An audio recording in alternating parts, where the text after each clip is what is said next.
Look at the size of that bass! You're watching a Fox Sports presentation of B.A.S.S. Welcome to Lake Fork. Those are words that every dedicated bass angler, every bass fishing fan wants to hear, and we're happy to say that to you as we open Bassmaster live on day 3 of the Simms Bassmaster Elite at Lake Fork. We started with 92 anglers. We are down to 47 on this day. One of our top stories, the local angler Lee Livesey trying to win back-to-back tournaments at his home waters here.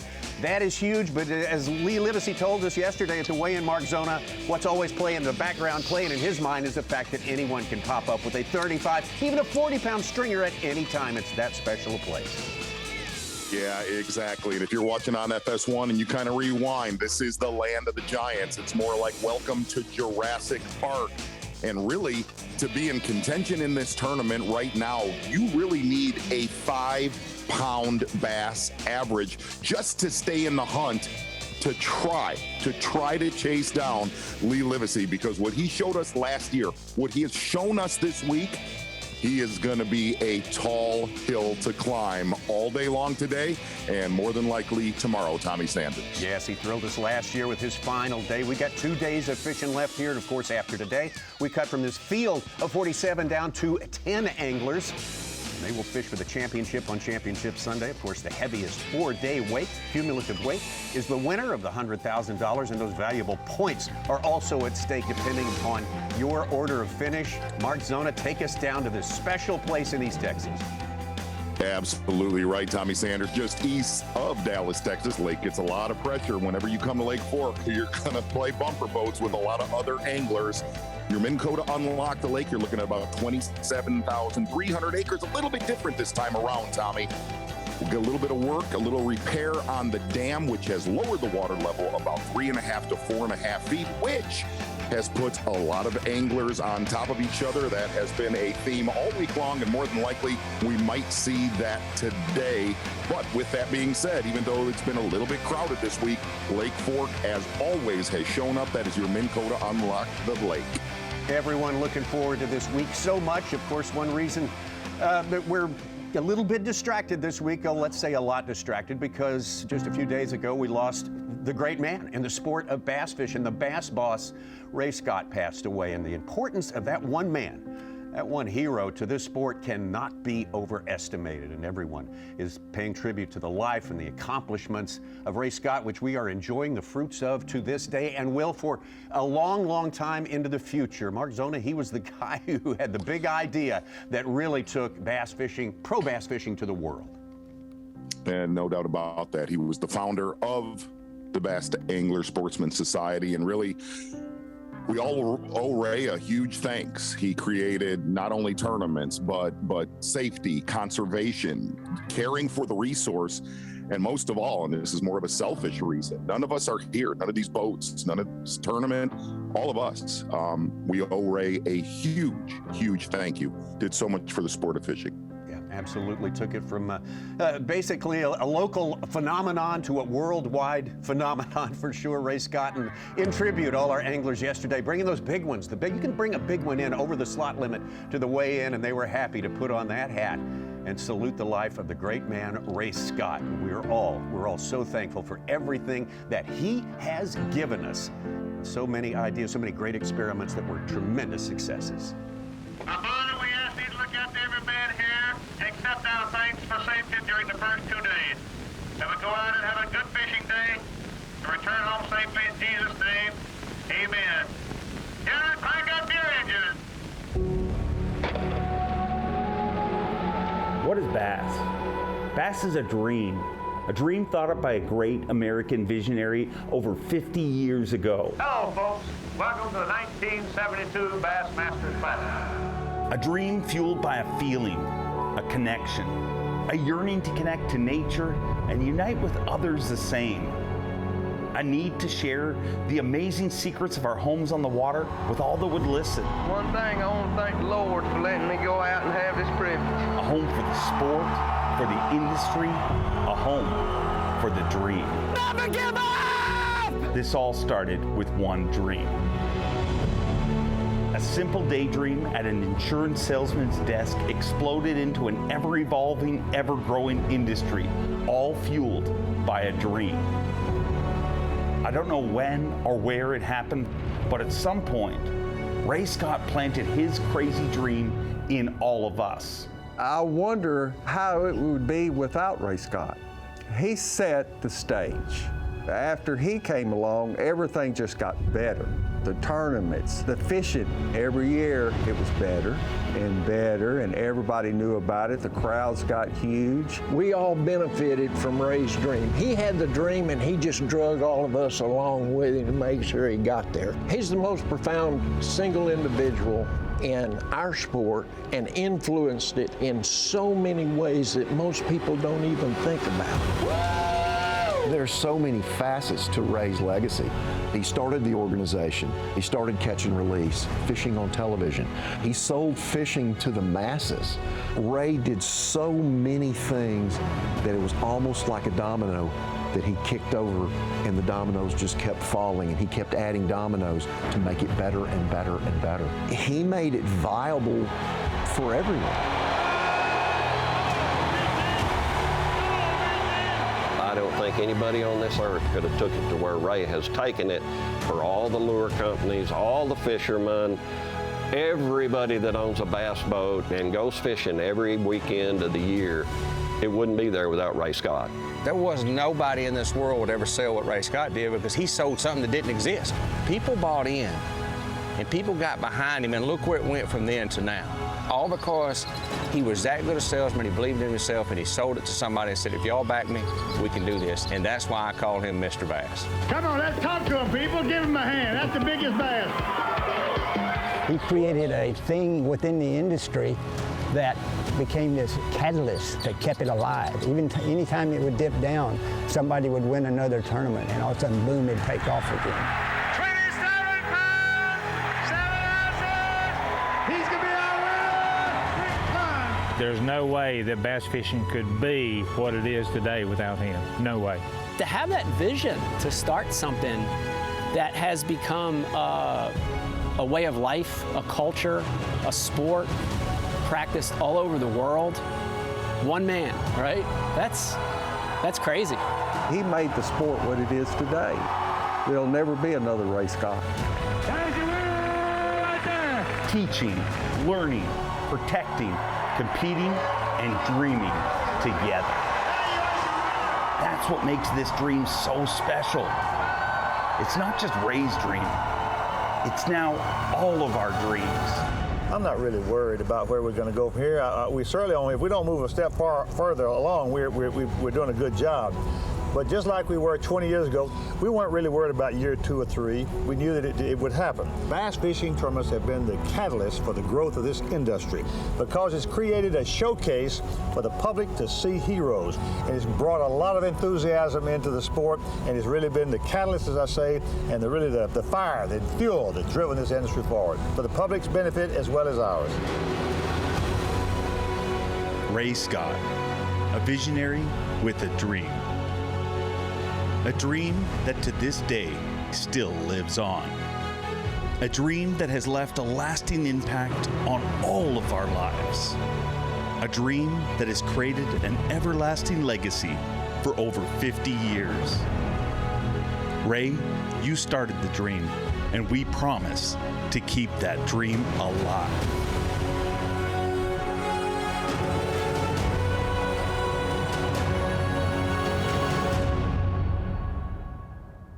What a great piece, and we heard the word dream in that about 15 times because that's what it was all about. We all have dreams, but most of us think that, you know, if we pursue them, someone might think we're foolish or we're crazy, and so we modulate it a little bit.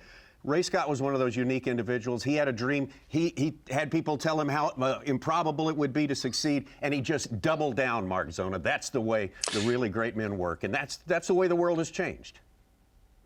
Absolutely. And, you know, really, if you look at what Ray Scott did, is he made bass fishing legitimate. He made it credible for bass fishing tournaments. And not only that, really, if you look at the full scope of it, he created a culture, a family. You know, you look, the guys that are fishing in this tournament, bass fishing is their life. It's our life that, you know, we call these tournaments. And really, if you watch this tournament today and you see these giant bass that are being caught and everybody's high-fiving camera guys, the reason fishing is good is because of Ray Scott. He cared about our lakes, our bodies of water, and others have come along and tried if it fits an agenda. It was not an agenda for Ray Scott. The reason bass fishing is phenomenal in this country, why it's phenomenal today, is because of that man, hands down.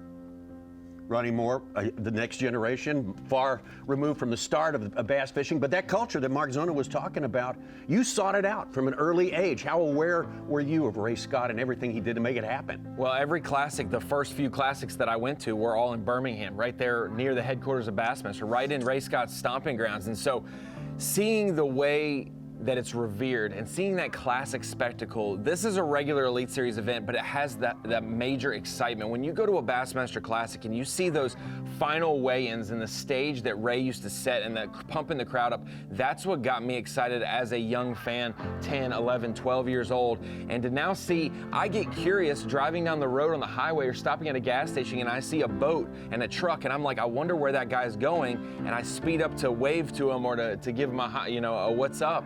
That is what our sport is. It is, like Zona said, a culture. It is a family. No matter where you're from, if you like to catch bass, there's a conversation to be had, and that's because Ray Scott, sitting in a hotel room all those years ago, wanted to make this a big deal, and he has made it a big deal. It's the reason we have a job, and I'm thankful for that. No doubt about that. And Suits, it was just a little over a half century ago. This is a young sport, and Ray sort of created the image of a professional bass fisherman out of thin air, and look at it now. Oh my gosh. And he is so big that, he befriended presidents, had him at his President's Lake. He named it President's Cabin. He has a sign, a plaque in there. President George Bush slept here. And his joke was, we haven't changed the linen since. But I called him when H.W. Bush died. And here's how big he was. He said he was a great man, and it was his pleasure to get to know him and his wife and family, have them all fishing. And his best quote was, I could call him up in the middle of a war and he'd call me right back. That's how big Ray Scott was. There's 10 books, an encyclopedia of great quotes you can attribute to Ray Scott, because he was always thinking, always dreaming, always seeing the big picture, taking this sport to the world. That's what we honor Ray Scott for on this day. We're happy to wear the hat, I can tell you that. Yeah, the iconic cowboy hat, Tommy. You never saw a photo or video of Ray Scott without it on. That was a part of his look.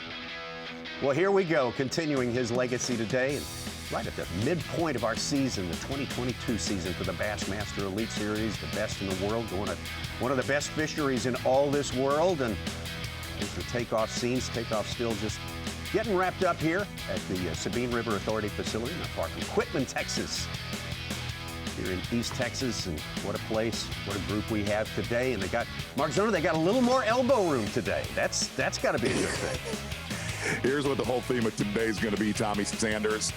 You look at guys like Brandon Polinick that laid down 30 pounds yesterday, Brian New, David Mullins hanging in there. But the real story today, can anybody keep pace with Lee Livesey? Because there was potential really about midday yesterday that Lee Livesey was going to run away with this thing. It's just hanging in the game where at least you got a shot going into Championship Sunday against that guy at the top of your leaderboard. Yeah, with 2 days of work left to do. That's the way it stacks up today. After the weigh-in yesterday, those were the results. And Lee and Brandon Polinick on top of the field. Behind him, Brian New, a great surge up the leaderboard. Some really, truly talented fishermen in our top 10 and indeed in our top 47 who can make a difference, make something big happen in a very short period of time. Lee Livesey will be the first guy to tell you that. This is Lee Live.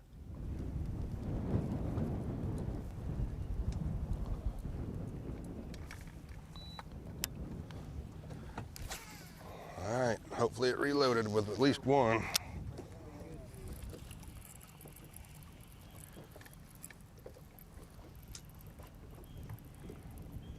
There he is.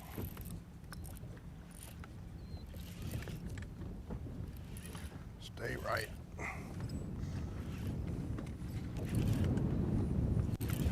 Yeah, he's going to that tree that one got in yesterday. I don't think he's that big, but he's a good one. He's about to jump. He's not big, but he's not bad. Get in my seat, if you will, please. Over there. Came off. He came off.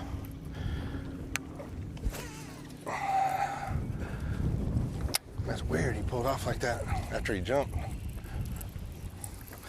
Looking at that spot that Livesey's on, he did a lot of damage right there on day number 1 in the first 3 hours of competition. Very, very small sweet spots, one cast areas. So where Livesey has done his damage days 1 and 2 so far in this tournament.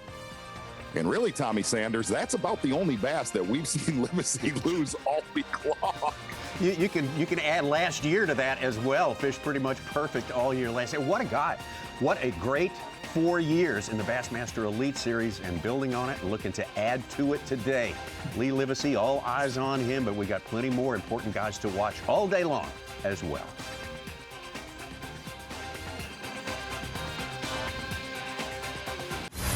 The Sims Bassmaster Elite at Lake Fork is sponsored by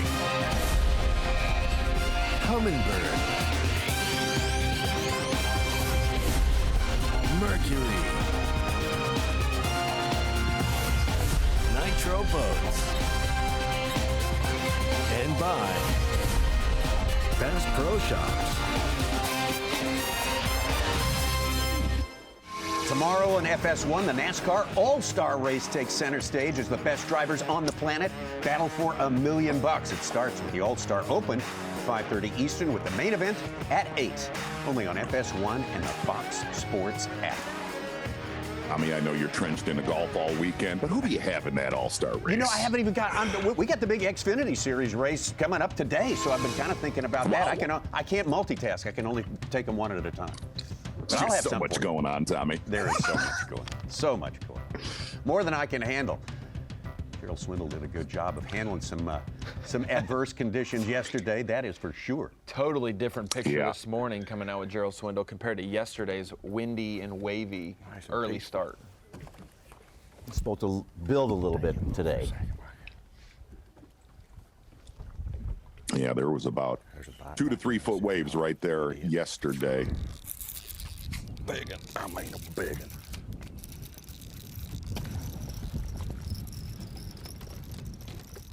Stay down, baby. Right, here we are. Oh, grab it. Gotta grab it. Oh, yeah. What's going on, man? Oh, my God.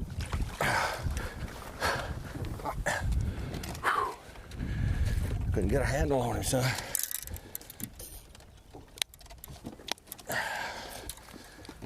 That's a good one to start today. All right, let's see.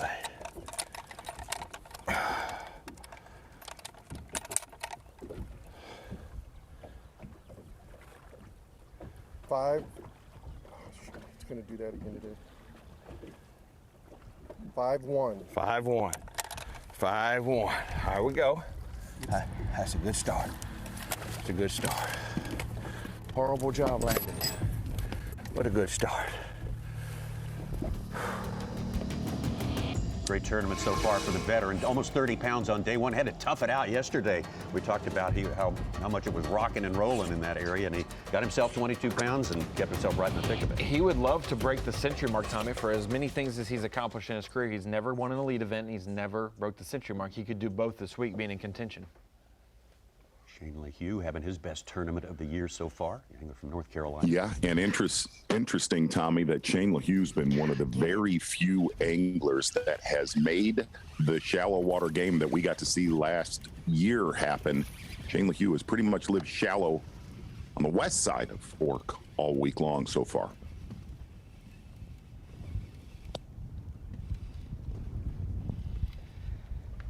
Say Swindle didn't get a century belt? He's got that one from Clear Lake. Oh, Clear Lake, I'm sorry. 105 pounds. Serge. Thanks for keeping me 2007. honest. Thanks for keeping me honest on that one.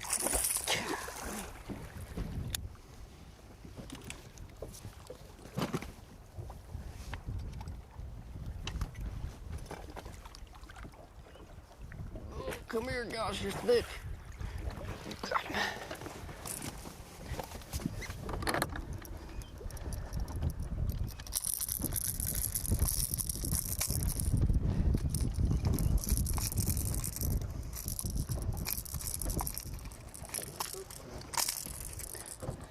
You see how many missed it? Yes. What, 3 times before she got it? I think it was 3 different fish.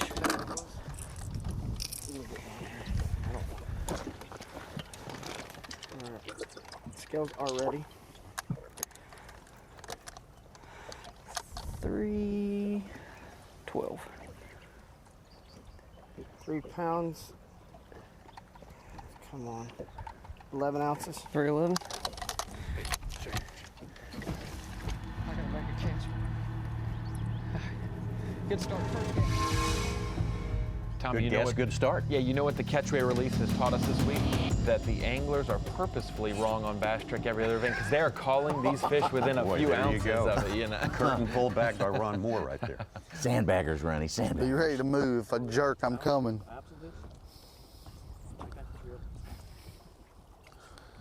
I mean, you're good. You're good.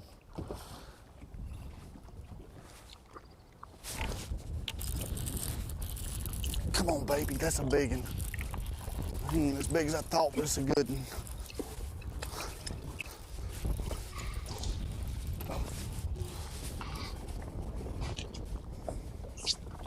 Get the scales ready.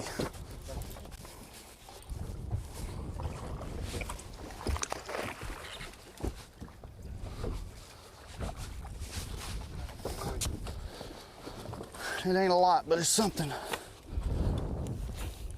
Little Magnum trick worm on their butt. Scale 0.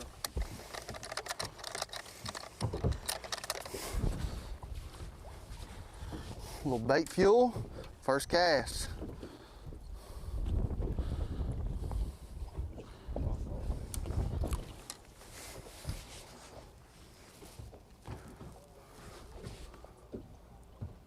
£3 11 ounces for a lock line. 311.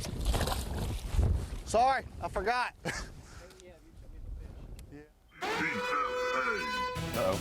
Skeeter Boats, Big Bass. This guy's moving from 20th place. Josh Strasner with a 7-pound, 7-ounce lunker. He's got 2 more fish. Biggest bag of the day, 14.9. He's up to 5th place. It's happening out there for sure. Yeah, taking a look at Brian New right here. And if you fish Lake Fork, he's probably one of the most popular areas offshore on the lake on the west side of the. Interesting, Ronnie. I got to talk to Brian New last night, and he made the comment. He said, I'm fishing where you take the show. He said, I've watched one of your shows on Lake Fork. Hey, at least he's honest about it. Like he's very honest. A couple on his top water chasing What it. is going on? Got him.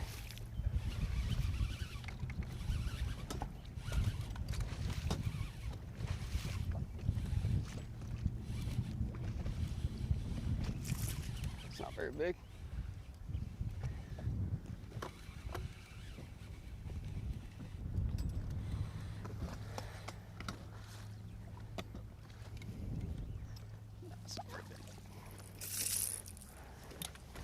Keep.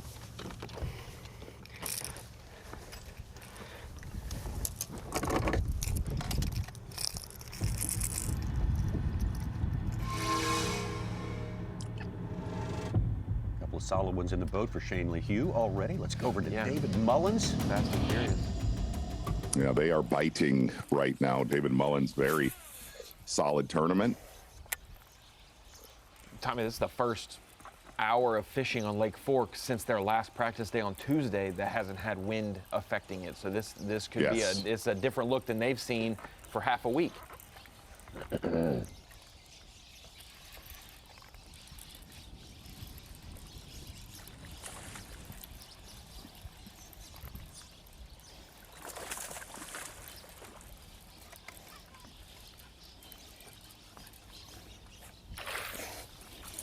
Choked.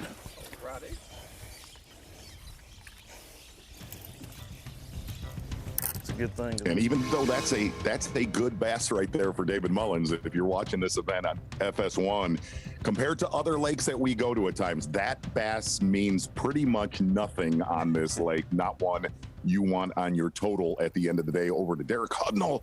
It's a very, very slow season, trying to turn it around here in Texas. There he is. Biggin.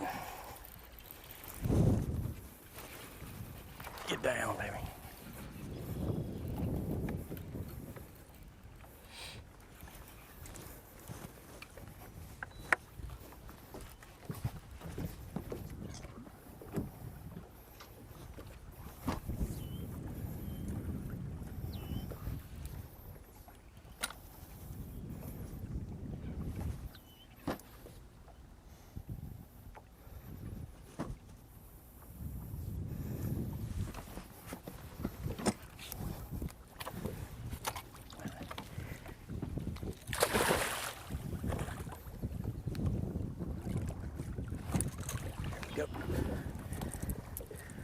about that for number one?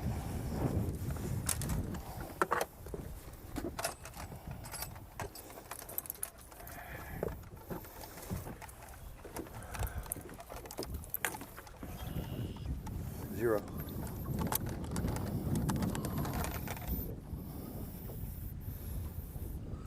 4-7. 4-7. Like that. Well, maybe you've heard of Lake Fork and never looked into it too much. Maybe you've never heard of it before. I think that was a pretty good introduction as to what is possible on this incredible fishery that was built with bass fishing in mind over 40 years ago. Just getting started here on day number 3. 47 anglers gunning for 10 spots on Championship Sunday. Whoa! Look at the size of that bass! Live coverage of the Simms Bassmaster Elite at Lake Fork is sponsored by Skeeter. Day 3 action continues here live from this spot we're looking at in East Texas here. East Texas is the home of the Sabine River. Very fertile, very good for bass fishing, and in that system on one of the major tributaries was constructed over 40 years ago. This incredible Lake Fork, and Z, that's how our guys we're following today are spread out. Absolutely right, Tommy Sanders, and really, you know, you're on a pretty fertile and diverse lake when the entire lake seems like it's playing for your leaders. Going to get back out on the west side, in the west branch of Lake Fork, about midway up the lake with Brian New. One good one already on the score sheet.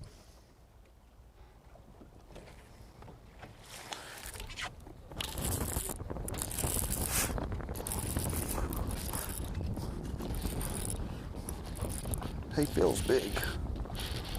Nice one. Not a giant, but a nice one.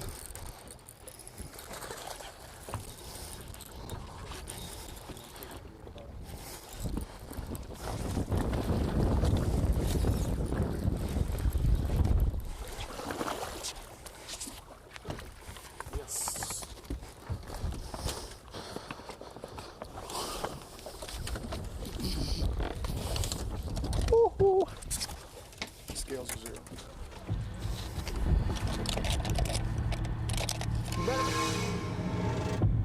Fish number 3 for the second-year man from North Carolina started his elite career with a win. A very rare and wonderful thing. Let's get over to Mr. All-Everything in the world of bass fishing, Brandon Polinick.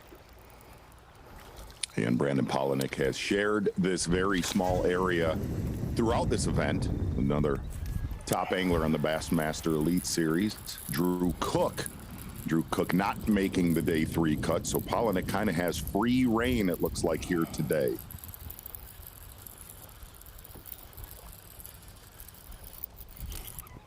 There we go. Biggin. Yep. Stay on there, please. Don't you jump. Don't you jump. Oh, my gosh. Stay on there. Got her mouth full of water. Oh, no.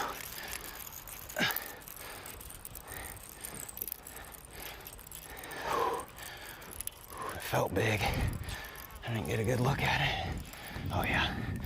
Oh, yeah. That's a good start. No, come here.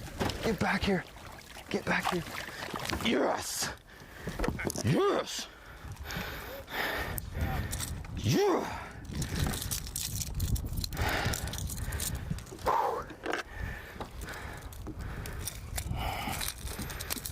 That one ate it a lot better than they did yesterday. A lot of them yesterday had one hook. It's a good start. It's a 5-pounder. 0. Watch your tail. Mm-hmm. Oh, yeah. I stole that Mr. All-Everything line, actually, from Pete Robbins, who writes an excellent column about each and every day of fishing out here. He certainly is that. You're He's showing it. You're Mr. Everything. No, not. Brandon Polinick proven that title to be true this year. Look at that. He's taken over the lead in our progressive Elite Series Angler of the Year points, taking it away from John Cox, who's not having a bad tournament here. It's just that Brandon is doing super.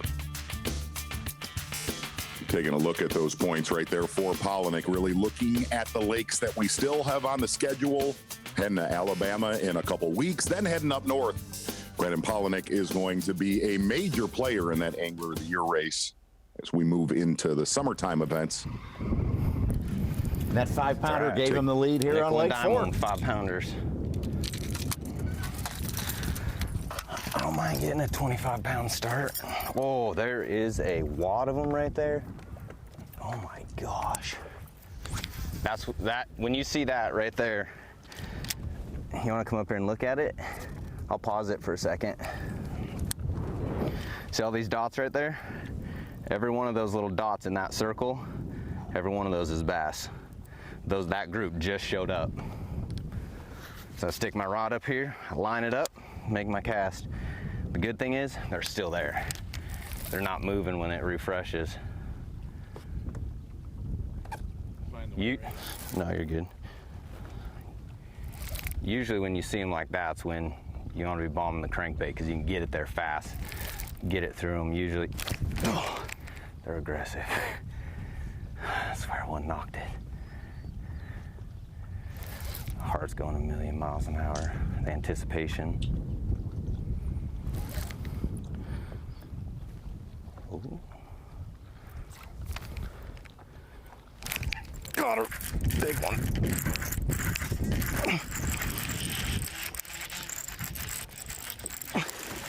No, not a giant. Not a giant. Told you those are bass. Told you those are bass. That was like a BP's Mega 360 school right there. Yeah.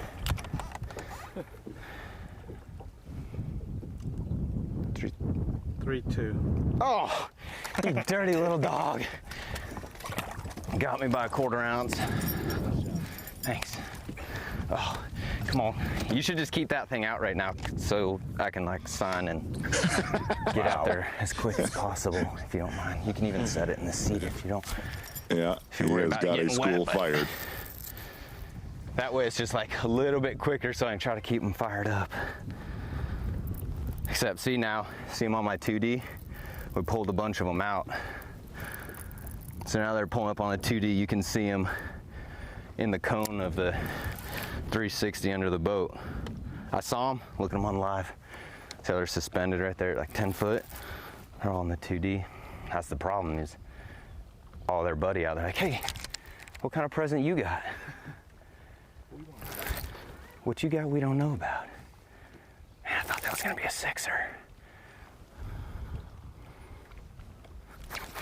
When I saw a group like that yesterday is when the damage went down. See, now there's a few moved in front of the boat. Yeah, it seems like they get up there and they feed, and then it's like they get grouped up and they're like, almost like the pack comes together, they reconvene.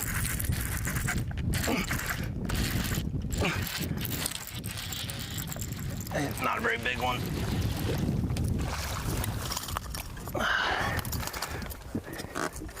Man, where's the bigs? Where's the big girls at? Oh, she ate it good though. Ooh, my legs are shaking. It's just a little 3-pounder. It's just the excitement of what could be. 3-2. They're clones. They're clones. Clones. Oh yeah, sorry. I see you leave it out and you're quick and then I forgot. The adrenaline is flowing for Brandon Polinick. Who didn't know that he was going to be trouble for the rest of this tournament here? Right now, he's going to break down what has been working for him this week on our Bass Pro Shop's top lures. Hey everyone, just finished up weighing day number 2. Finally broke the dirty 30. I've been trying to do that for 12 years on the Elite Series.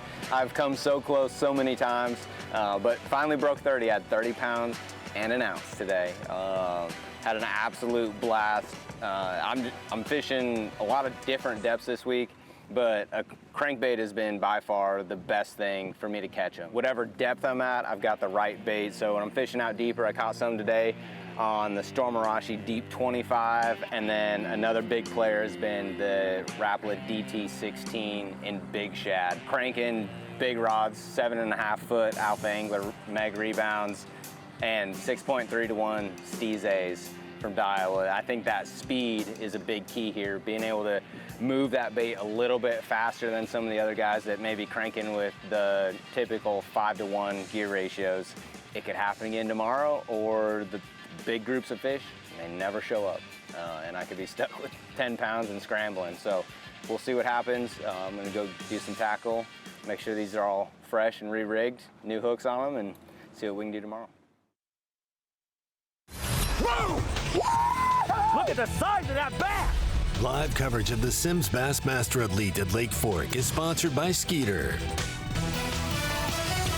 We stand here at the exact midpoint of the season for the 2022 Bassmaster Elite Series, the Sims Bassmaster Elite at Lake Fork. A little over halfway through this tournament. This is day 3 of 4 days of fishing. We cut the field down from 92 to 47 yesterday. Very small. This will be the smallest impoundment we fished during the course of the year. And of course, that these guys are all thankful to have a little more room to operate. The wind cooperating for now. Anyway, but boy, the results we're seeing, they are catching them. Let's get out to our day 1 leader, Cliff Prince.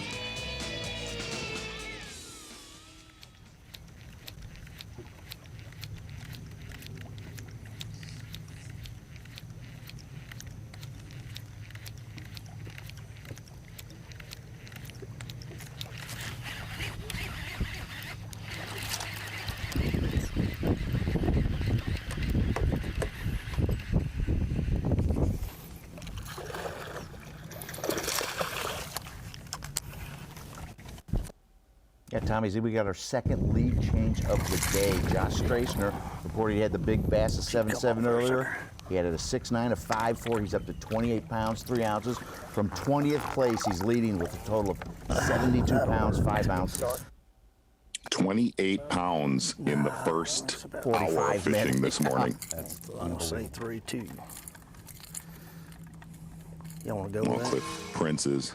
Weighing that one, we're going to head over to Shane LaHue. And for Ronnie, I did hear Such correct you. Listen, Ronnie, and Tommy, for that matter, when it comes to century belts, and we're headed there, nobody's going to pull anything over on Such when it comes to who has caught 100 pounds on this. I interviewed a bunch of them for a story about it. I mean, I was only like 7 years old in 2007, so I'm sorry, I didn't remember that one. You know, like so. Such. Hey, I was at Clear Lake that year, Tommy, remember? Such needs to keep me honest. I'm glad he did. I was only 70 years old in 2007, so what are you talking about? Tune you up, Ronnie.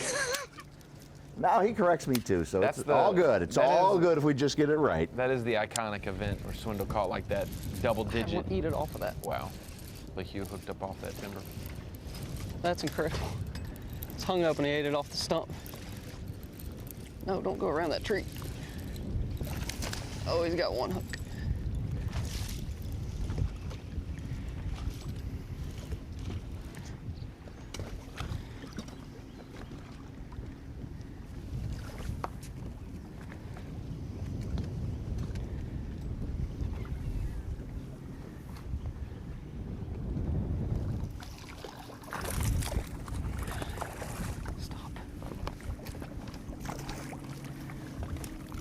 Oh God, he's barely hooked.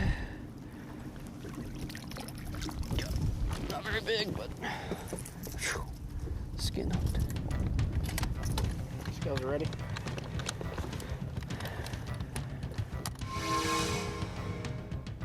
You catching good numbers today as well, just like Josh Strassner. As a matter of fact, moving into our top 10 yesterday was Canada's Chris Johnston.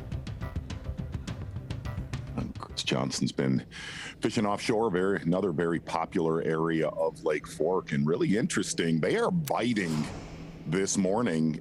Yet to see a fish catch from Lee Livesey, who's dominated every morning in this tournament.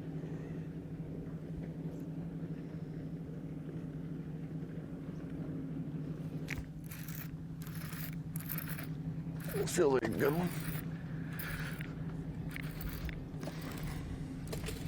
It's a good one. Come on, baby.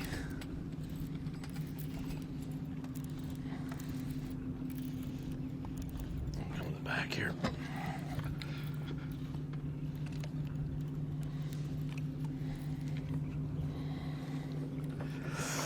Oh, it's a big one. Come on, baby.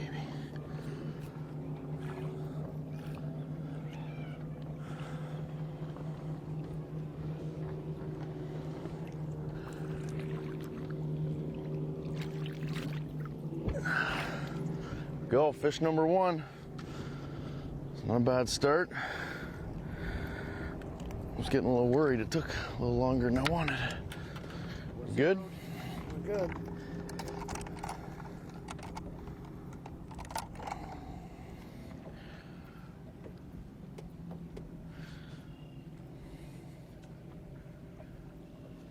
$5-2. Perfect. Number 1, the old football jig. First Canadian to ever win on the Bassmaster Elite Series, Chris Yes. Johnston. I don't want to correct Such. Come up behind it. It's been 45 minutes since takeoff. See, there you But go look, already. look. I don't want to. It's been 45 minutes since takeoff, but Straisner caught his first fish at 7:20, so Oh, he I caught see you. 28 pounds in I 20 see you. minutes. Yeah, that you're is the- even crazier. First fish to fifth Yes, fish. it Only is. 20 You were the one minutes. that pushed it, weren't you? You're clarifying. That's why I don't Yeah. feel very big. Love you, Sue. He's not.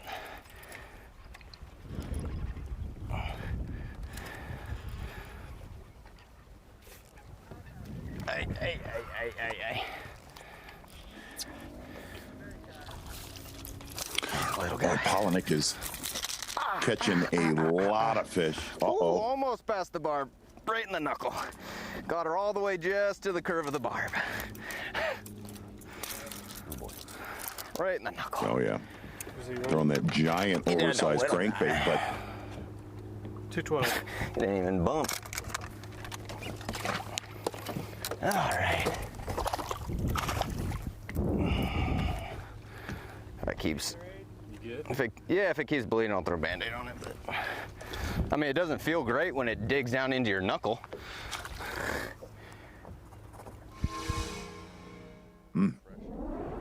Bit of a near miss there. Bad enough as it was. Oh, and Tommy, we talked about it a little bit yesterday. I got to spend a little bit of time in the last couple of weeks with Chris Johnston. He is a absolute surgeon when it comes to getting them to bite. When he's around a school of bass, he is as good as it gets in deep water. Well, he's pretty good in shallow water too, but Come on, baby. Pulling good. It's got some shoulders. Come on, baby. It's a good one. Stay down. It's gotta be a 4.5. Pop the jig up there and jump my line on the fall. Come on, baby.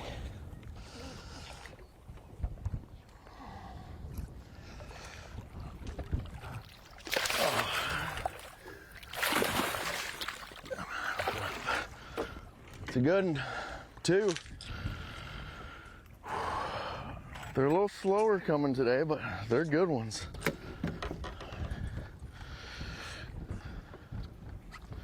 Okay, we're 0.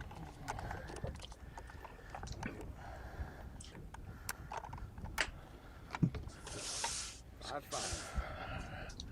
Yeah, it's bouncing, but it's 5. 2. Couple more.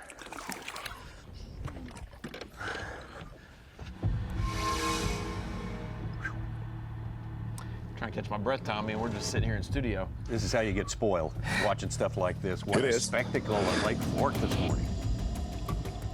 Shane LeCue.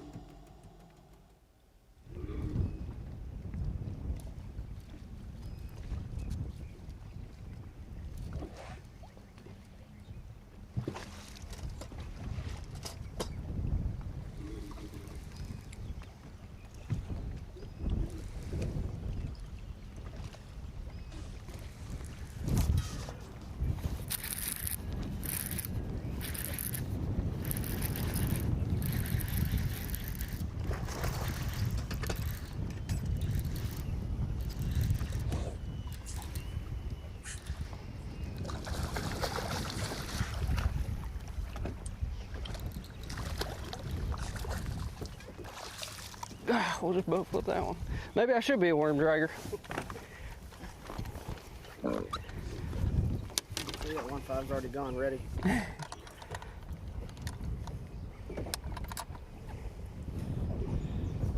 4-pounder? Yep. 4-4. 4? 4 pounds, 3 ounces. Put it up there too.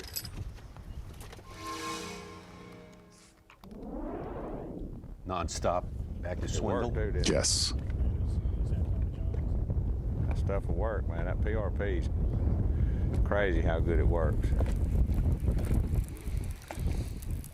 And if you don't know a lot about Lake Fork, this is a lake just outside Dallas, Tommy. And I'm bad about sleeping like that for whatever they start. our 100 anglers have throttled this lake all week long, but this lake gets hundreds arms extended, and that helps. upon thousands of boats a day. Starts acting up. And this lake always shows up, even with that amount of pressure. Yeah. He got me around something. I think I got him. I don't know where he is. I'm just reeling, man. He don't feel that big, but I ain't gonna. Yeah, he's pretty big.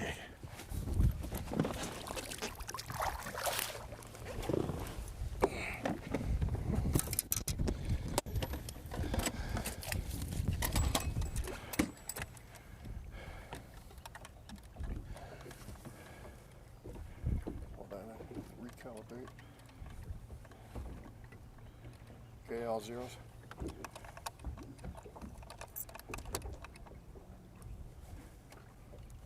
Hang on. Oh, I'm gonna hold him. Oh, there you go. I'll try it again. Hang on. 3-7. 3-7. 3-7. We got him weighed. That's all that matters.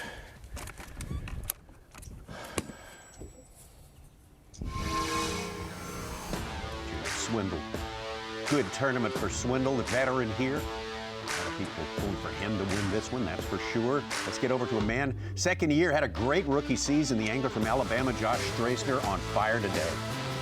No doubt about it, Tommy Sanders. And as we have heard all week long from our anglers, it's a little bit tough on Lake Fork. Well, no, that really has not been the case in this tournament at all. Your Mercury move today. Look at the damage from Joshua Straisner from 720 to 742, officially 28 pounds and 3 ounces, all the way up into the lead from, as Such said, 20th place today. Mercury move of the day. By far, Joshua Straisner with almost 90% of the day left to upgrade. What's crazy as well is that he caught, after he got his 5 fish limit, he caught another 4-3 that didn't even help him. So he has by far caught the most 4-pounders today. Yeah, what a statement to start this day 3 action with for Josh Straisner, the second-year man. Brandon Polinick, not so bad, but still being outstripped by Straisner so far. And Lee Livesey, our leader to start the day, still waiting on his first fish. We'll be back.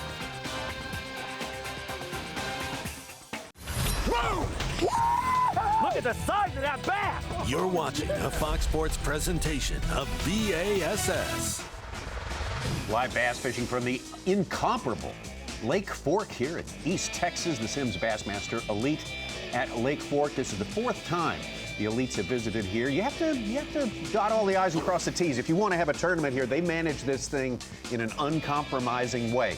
And that's why they have such a terrific resource here. And we are seeing the benefits of that right now with just non-stop action so far on the morning of this 3rd day as we head into the 2nd hour.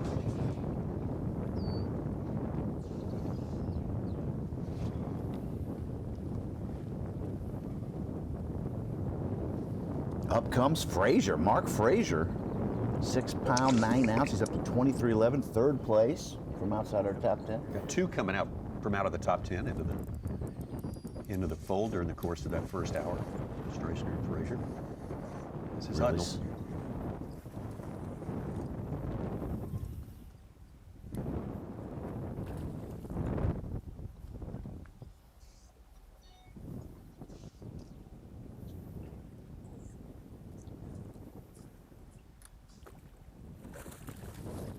Might be the first bass we've seen on live this week with a spinning rod. Is absolutely what I was just thinking. Right? Might be the only time a spinning rod has been thrown this week.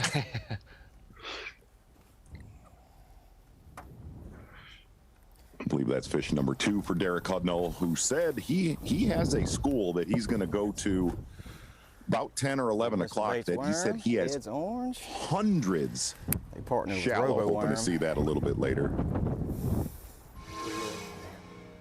Let's get back over to Cliff Prince again. He was our leader after day 1. We should not be surprised that 2 people outside the top 20 have came up and moved in the top 10, Tommy, because you said there hasn't been much turnover in the top 10, and now we've got 2 at the top of the leaderboard. Well, last year and relatively. If you're on them at Fork, you stay on them all week. Yeah, you get the majority of the day 1 top 10 make it to Championship Sunday, which is unusual.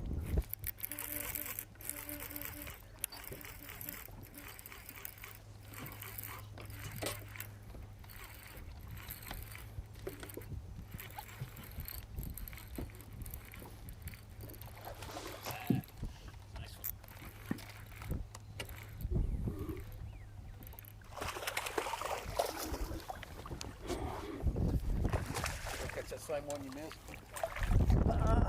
I hope not. Look at that lip on that sucker. So he's been caught before. Oh yeah. Zeroed up.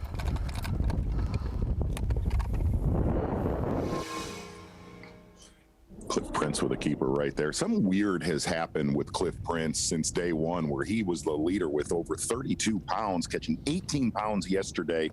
He's been fishing very, very shallow, but boy, we have not seen anything really over 5 pounds with him since the first day of competition. There he is. Big and giant, dude. Giant.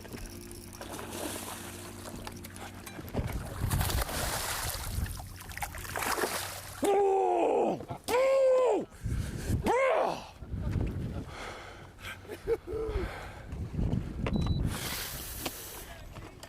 Woo!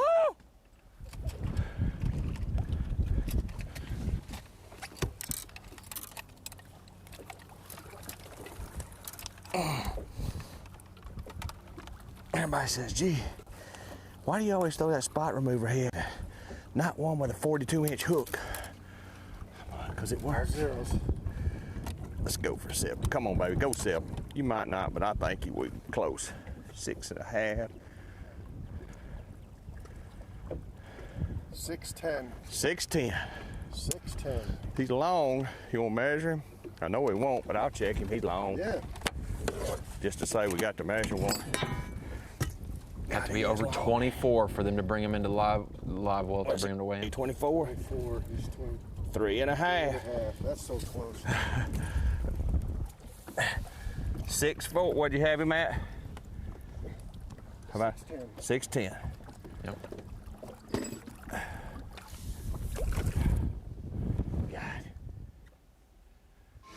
That shows you the shape of these fish, Tommy, that there was an 8-11 caught yesterday that didn't get brought in because it was under 24 inches, and we have a 6'10", almost 24 inches that could be brought in because post-spawn, these fish are longer. That fish is probably an 8-pounder, a month ago, or a month and a half ago, maybe. Yeah, and that's one of the things that has held a little bit of the weights back is a lot of these fish are just coming out of the spawn and haven't built up their summertime weight yet. Might be a better one, fellas. Yep.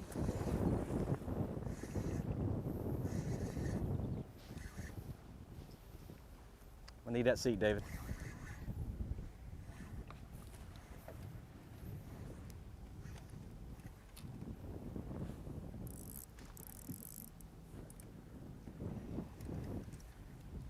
Man, they are biting way, way better this morning than yesterday morning. Oh yeah.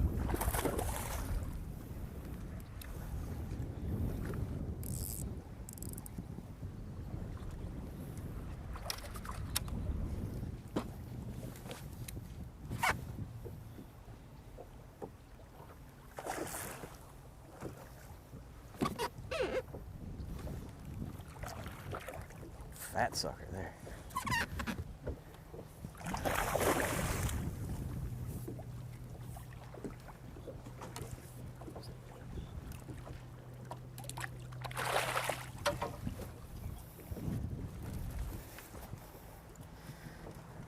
That one.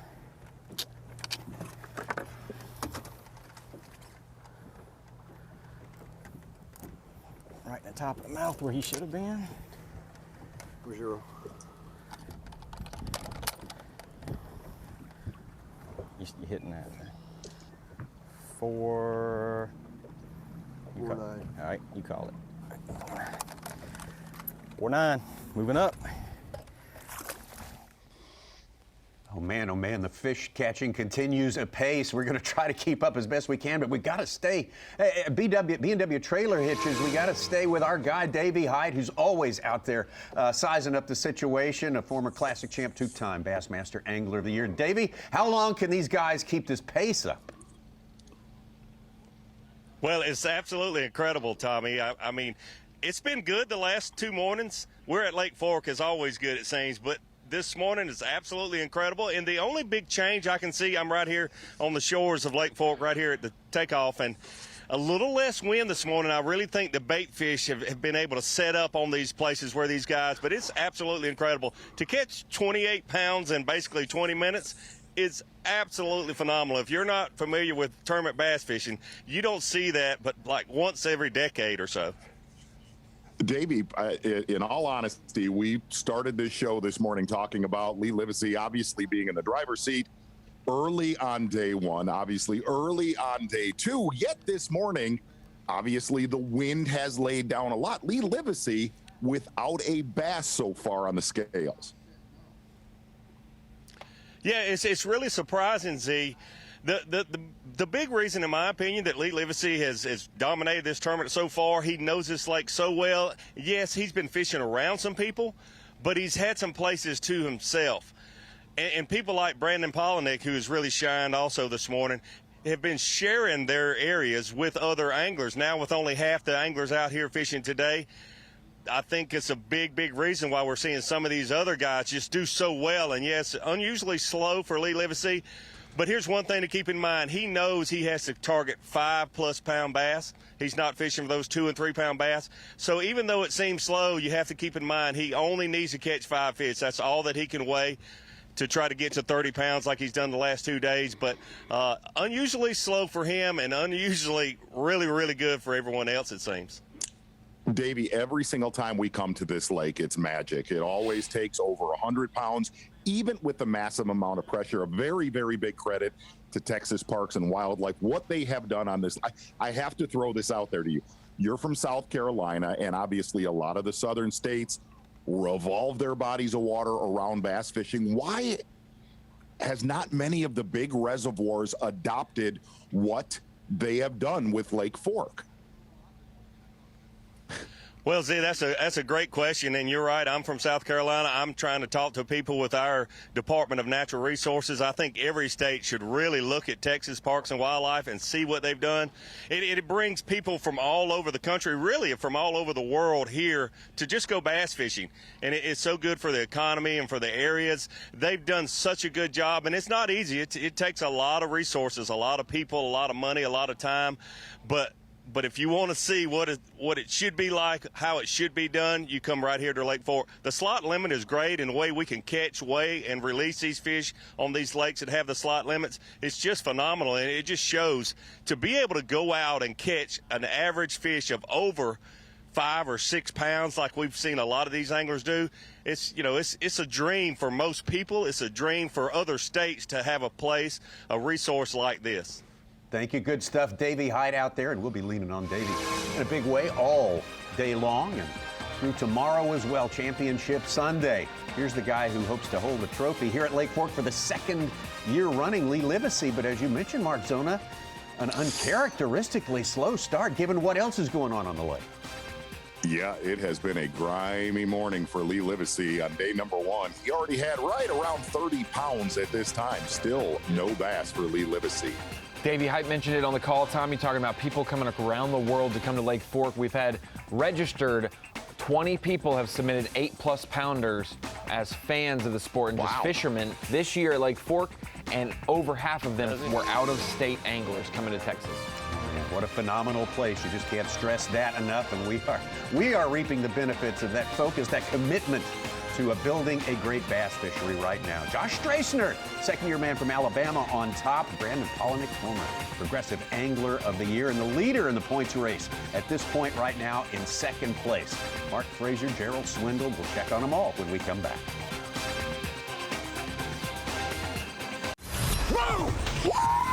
Look at the size of that bass! Live coverage of the Sims Bassmaster Elite at Lake Fork is sponsored by Skeeter. Today on FS1, we got a big doubleheader coming your way. First at 4 Eastern, Manny Machado and the Padres take on the Giants. Then at 9, the A's take on Ohtani, Trout, and the Angels. Today, Saturday on FS1 and the Fox Sports app. Tommy, you like that Ohtani, don't you? No, I do. I know you do. Make no mistake about it. Unicorning. Exactly. Player. Getting a little bit of intel right now. My boys are at the Electric Daisy Festival in Vegas, and it's a 72-hour festival that I know Such and Ronnie really wanted to get to. But that being said, I just heard, trying to get an image of this, they are playing the Bassmasters right now on the Jumbotron to wake everybody up on this Saturday morning. I know it's a tradition at Burning Man, but I didn't think it was going to happen. Oh, it absolutely is. Not really. Hope it could be someday. Back to Chris Johnston, hooked up. What do we got here? Another good one. It's a 4-pounder.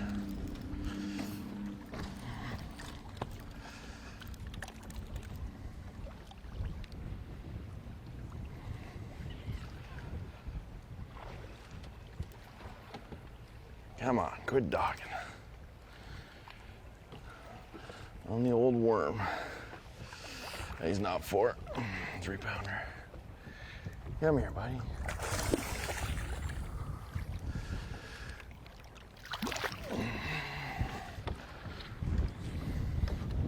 Decent one. Hook just falls out.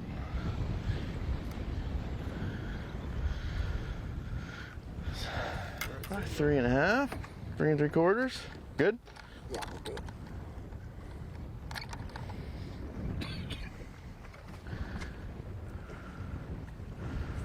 Even. Perfect. 4-pounder. Take 2 more of those.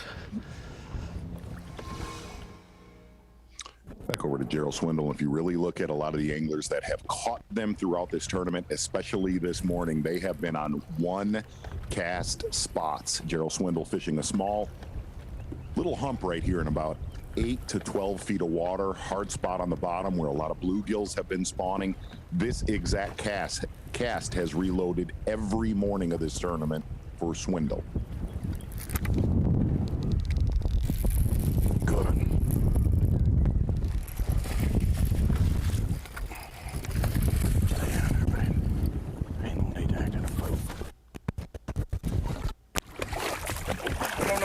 No, you're going away from me. You're going away from me.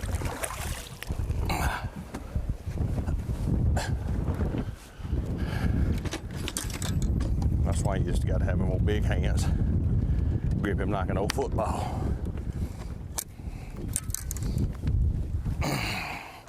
Come on, 4. Hold on a sec. Hold on. Let me get it zeroed. Okay, we're good.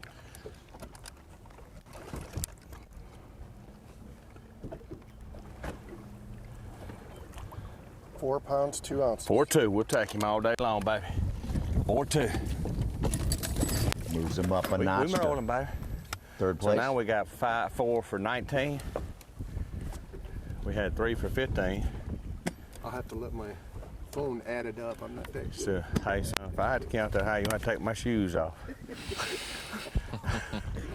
Having a good time. Oh, yeah.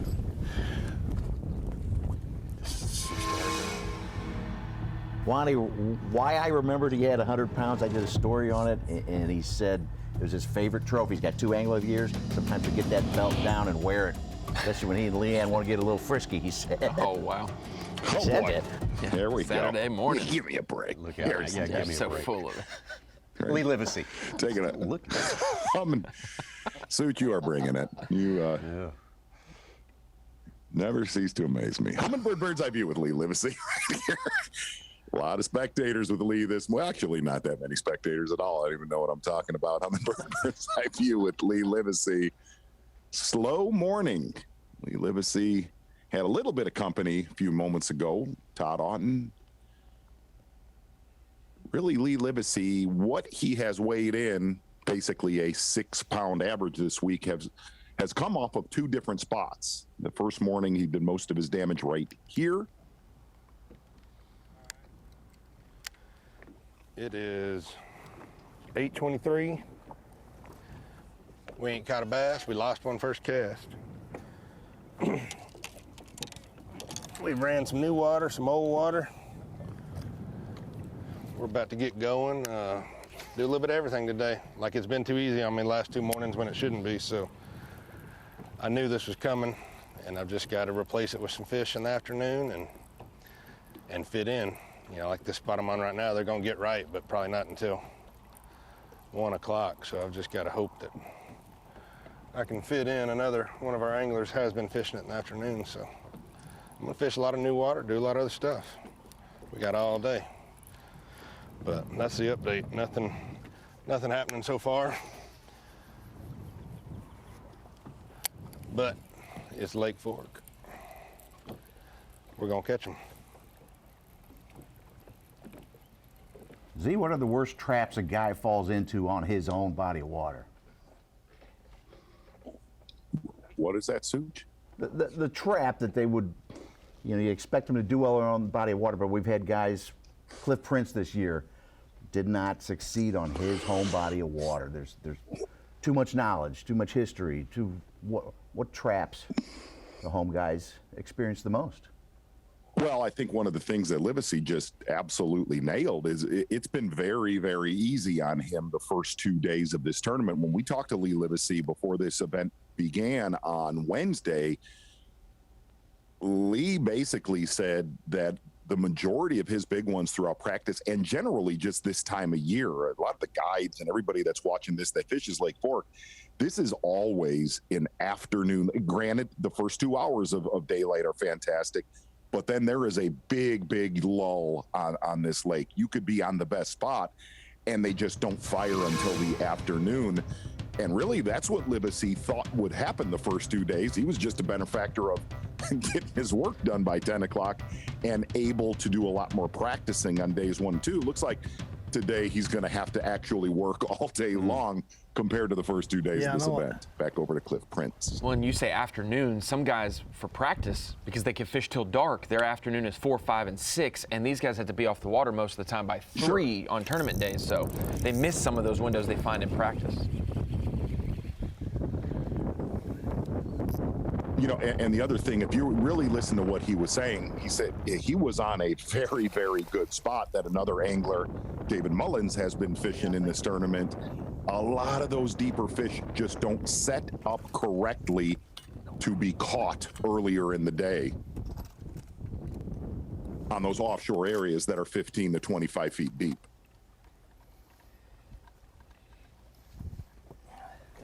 Yeah, we mentioned Lee Livesey's 60 pounds after 2 days, and you said it's a 6-pound average, Z. You have 2 8-hour days so far this week. 2 8-hour days, one on day 1, one on day 2. And he's done all of his work in the first 3 hours of both days. So he's only done 6 hours worth of work and 10 hours worth of just not upgrading. Valbrado was just right. I mean, Blake Shelton might have got it a little better. You know, Riley Green might have hit that. No, there he is right there. Got me wrapped up. I got him out. I got him out. I got him out.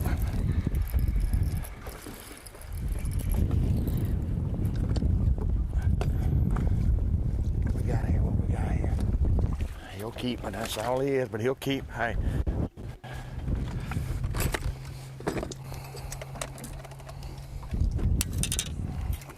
Number 5 for Swindle. It's a limit fish now, is Such.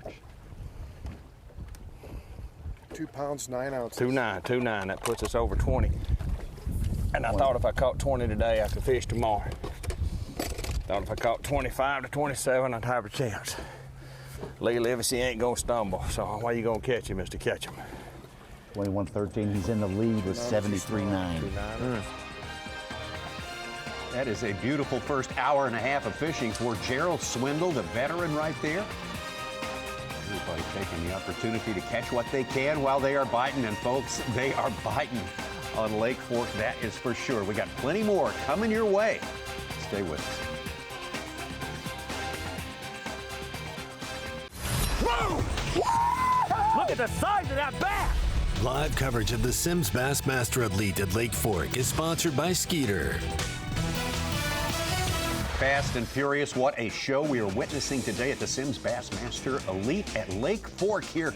Quitman, Texas is the nearest town here in this part of the country, not too far from Dallas, Texas. And as Mark Zona pointed out, gets about as much pressure as any fishery in this nation, yet holds up year in and year out. How fast has it been this morning? Well, we can give you a little taste of it. Take a look at Josh Strasner and Mark Frazier right there, Zeke. Yeah, why don't we do a Mercury Dare to Compare? Here's how fast it can happen on this lake. We're basically about 90 minutes into fishing, taking a look at Mark Frazier rising up the leaderboard, as well as Joshua Strasner. Seeing Mark Frazier with 23 pounds and 11 ounces with a lot of room to grow. And basically looking at Joshua Strasner, he's going to need a 5-pounder to help his stringer. And Such, actually looking at this Mercury Dare to Compare, you brought up something actually really good. What kind of pitfalls could Lee Livesey get in? And one of the things that worried him looking at this Mercury Dare to Compare was an angler with not a lot of knowledge on this lake that just sits on one spot and doesn't move and waits for a big school to come to him. Well, basically Mark Frazier and Joshua Strasner have done that so far, but a guy like Gerald Swindle, a guy like Brian New, Brandon Polinick, those are the guys that really worried Lee Livesey coming into this tournament, where they just squat in an area and wait for a school. Because Livesey said, I have so many different areas, I can't do that. I have to run around the lake, where your timing could get off, which was what we've seen this morning with Livesey. Oh.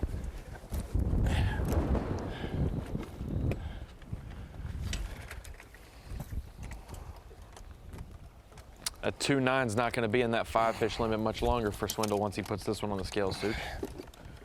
He just crossed 20 pounds before we went to commercial break. Now he's going to be well above that. 4, come on, 4. 4-6. 4-6, yes. Yes, yes, yes, yes, yes. Get in there. We're gaining. So we just called a 2.9. Small's a 3-7. All right.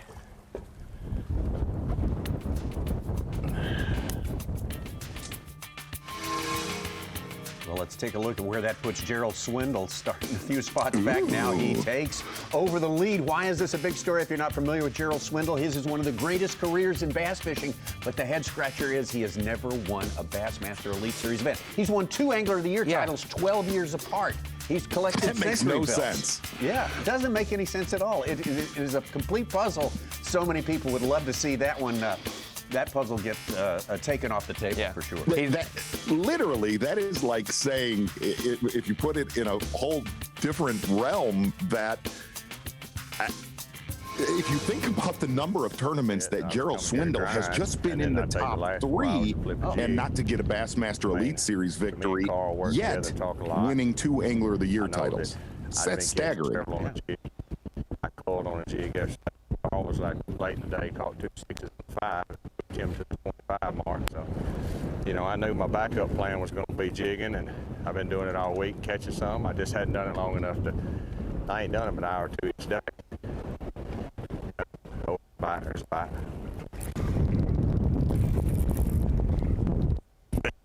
That's a big one.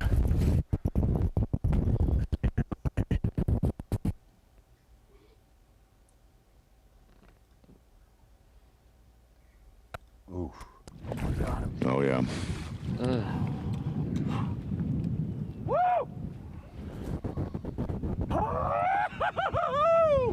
Oh, things are getting kinky up in here, son. I'm talking about like one of them 1980 shows. Woo!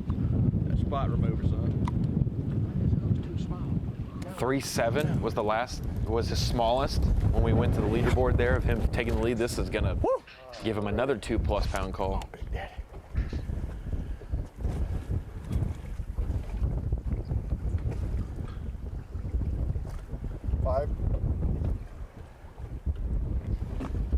513. 513. Wow. 513. 26 pounds even on day 77, 12. Now we're getting somewhere. Now we done got up around tickling that 25 mark. Boy, you know, boy, he limp, he's slow, but you know, he got a hook set on him. I tell him that, you know. All right. What's the damage now? Total setup. This is the My Reel by 13. It's actually some of the prototypes. The new one will be gloss with all the flashy logos. Prototype, my 7.6 medium heavy rod, 16-pound shooter Sunline. Did I sign that? All right. 3/4 ounce head. 26 pounds even. Boom! That's what I'm talking about. Yeah, he ain't tickling Make me 25. gonna throw my bad back out. Touching 26. I'll be doing that rap song here in a minute. My money don't jiggle, jiggle. It folds. No, I don't break dance. I sold. I kind of old. I don't do that breaking down. I just kind of move them hips. Look, yo, you know.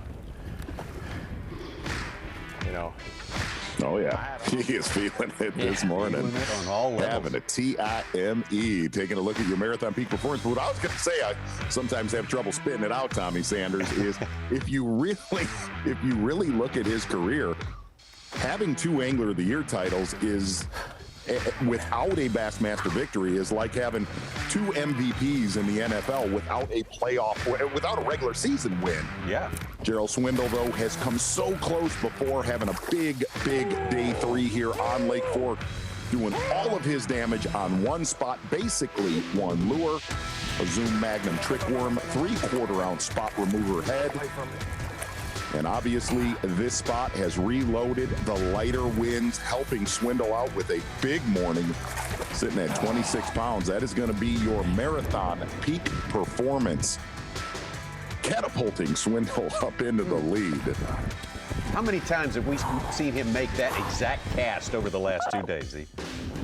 It's amazing, and really, it's a little hard spot that he was sharing with another angler on days 1 and 2. Got a little bit chippy yesterday morning with that other angler. Not too bad. At the Gerald Swindle marathon peak performance. But Tommy, it's not a 200-yard stretch. It's a 20-yard stretch. Which is about half a cast. Yeah, 60 feet's about almost 30 half on the first of what day. they Caught him on can yesterday launch with that section bait. 2. Just dragging the big worm around. I think being patient here, dragging slow is kind of the key. I was committed to come here and spend 4 hours this morning and never get a bite. That's how much I believe in this area and what I'm doing. And I'm like, you got to keep trying it. I think there's new fish coming here. It's brim beds combined with a little piece of rock. Hard places, got timber all around it. That shad in here. And I'll just kind of go from area to area, throwing around the brim beds. And if there's a brim, if there's a brim in there and there's a bass guarding it, you take the big trick worm, throw it in there, drag it around. The old Zoom tricker, she'll get you a bite. It's just slow. It's not like bang, bang, bang, but I just had a bite window where I caught 2 or 3. And then you'll go for a while without a bite, and I'll just pick through this timber, and then I'll drag out deeper. But I'm just going to keep rotating it around, dragging, fishing slow. I think I need to get to 30 to have a chance to gain some ground on Lee and a little piloting. I mean, it ain't like I'm chasing, just Mr. Lake Fork, Lee Livesey. I mean, the general of this old place. And then I'm chasing the prodigy, so we got a little work to do. So I'm gonna just keep grinding. If I catch 2 more 6-pounders, we'll get there. I'm gonna stay here a while, so y'all stay tuned on Fox Sports, boys. We ain't going nowhere. Ooh. Sizing up the story quite well. Gerald Swindle taking over the lead. What an amazing hour and a half fishing he has had so far, and far from done. And staying on that spot. You mentioned that, Mark Zona. Look out for somebody who stays on one spot and waits for it to happen. Just Incredible, incredible stuff. Polinick still hanging in there in second place, Strassner, and all the rest. We got plenty more on the way. We'll be right back. 4-9, moving up. Whoa! Look at the size of that bass! Live coverage of the Sims Bassmaster Elite at Lake Fork is sponsored by Skeeter.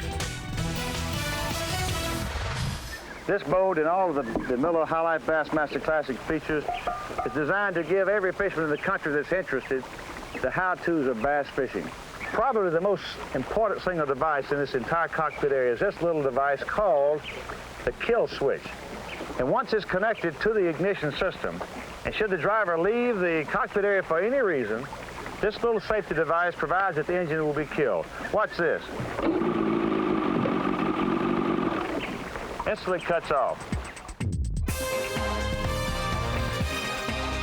Well, this week we are celebrating the life and all the incredible achievements, the inventions, the policies invented by Ray Scott that have built bass fishing into the sport it is today. He also responsible for not just suggesting, but insisting on PDFs, on personal flotation devices.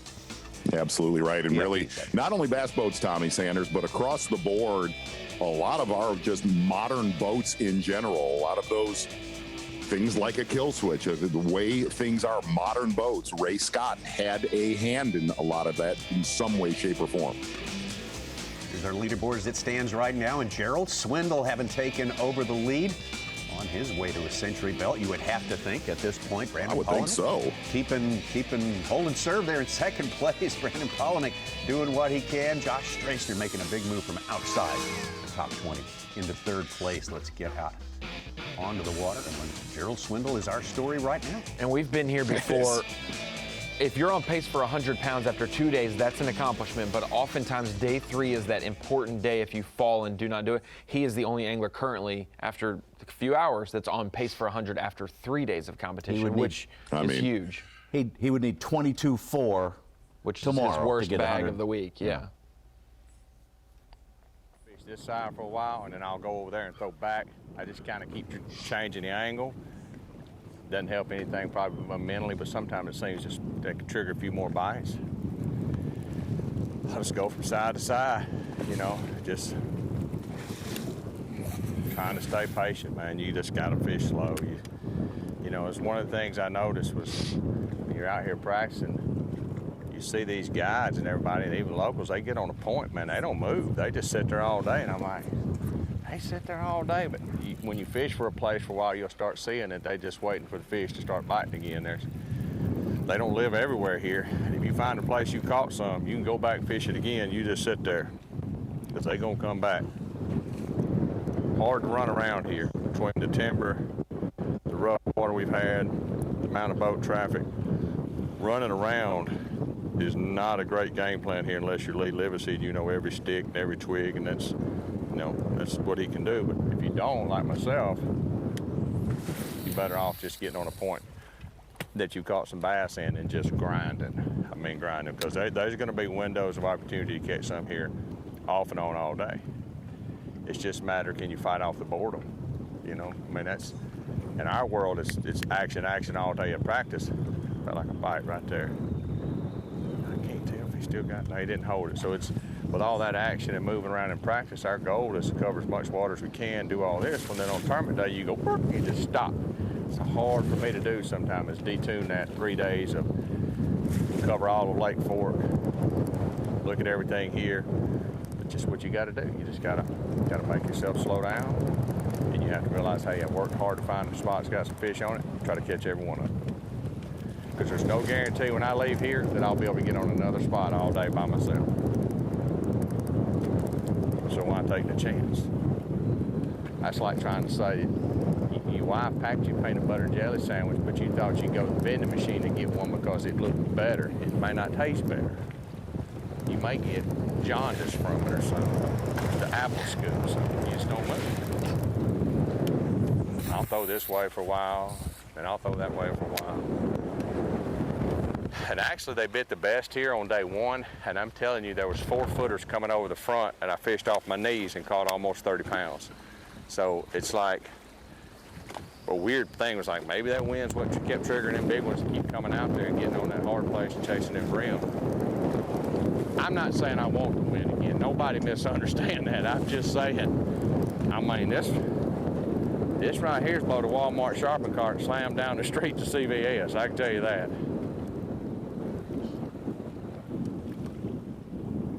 I mean, there ain't nobody in Texas wearing a sundress the last 2 days. I can tell you that.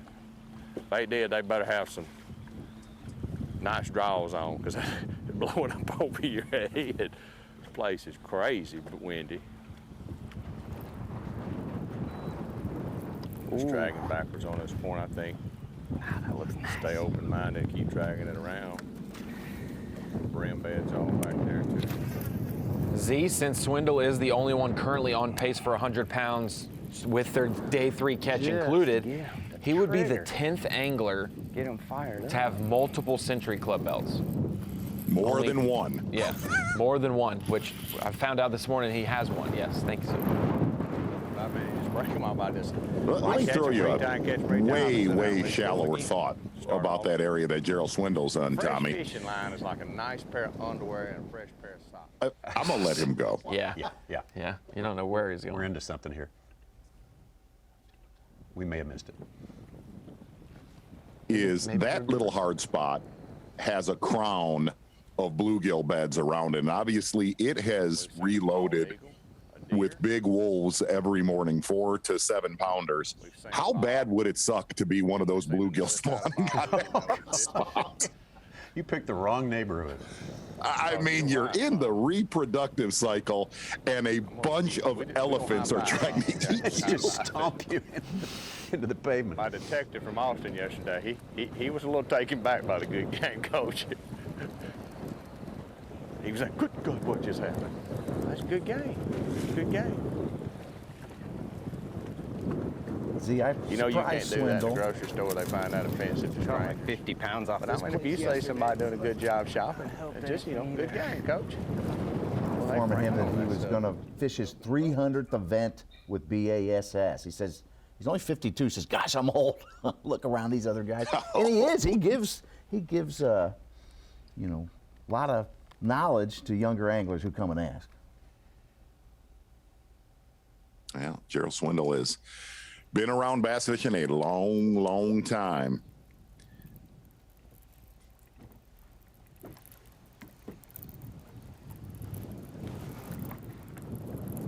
And he did say what he was just talking about, that exact spot that he's sitting on. Those waves beat the fire out of him on day 1. And really yesterday, it was rocking in there. Supposed to get a little bit more wind till about noon today, and it's going to finally start tapering off this afternoon. This helps get it down deeper. Get a little more out of your crankbait. Faster you can get it down there, keep it in the strike zone longer, better odds you got of getting bit.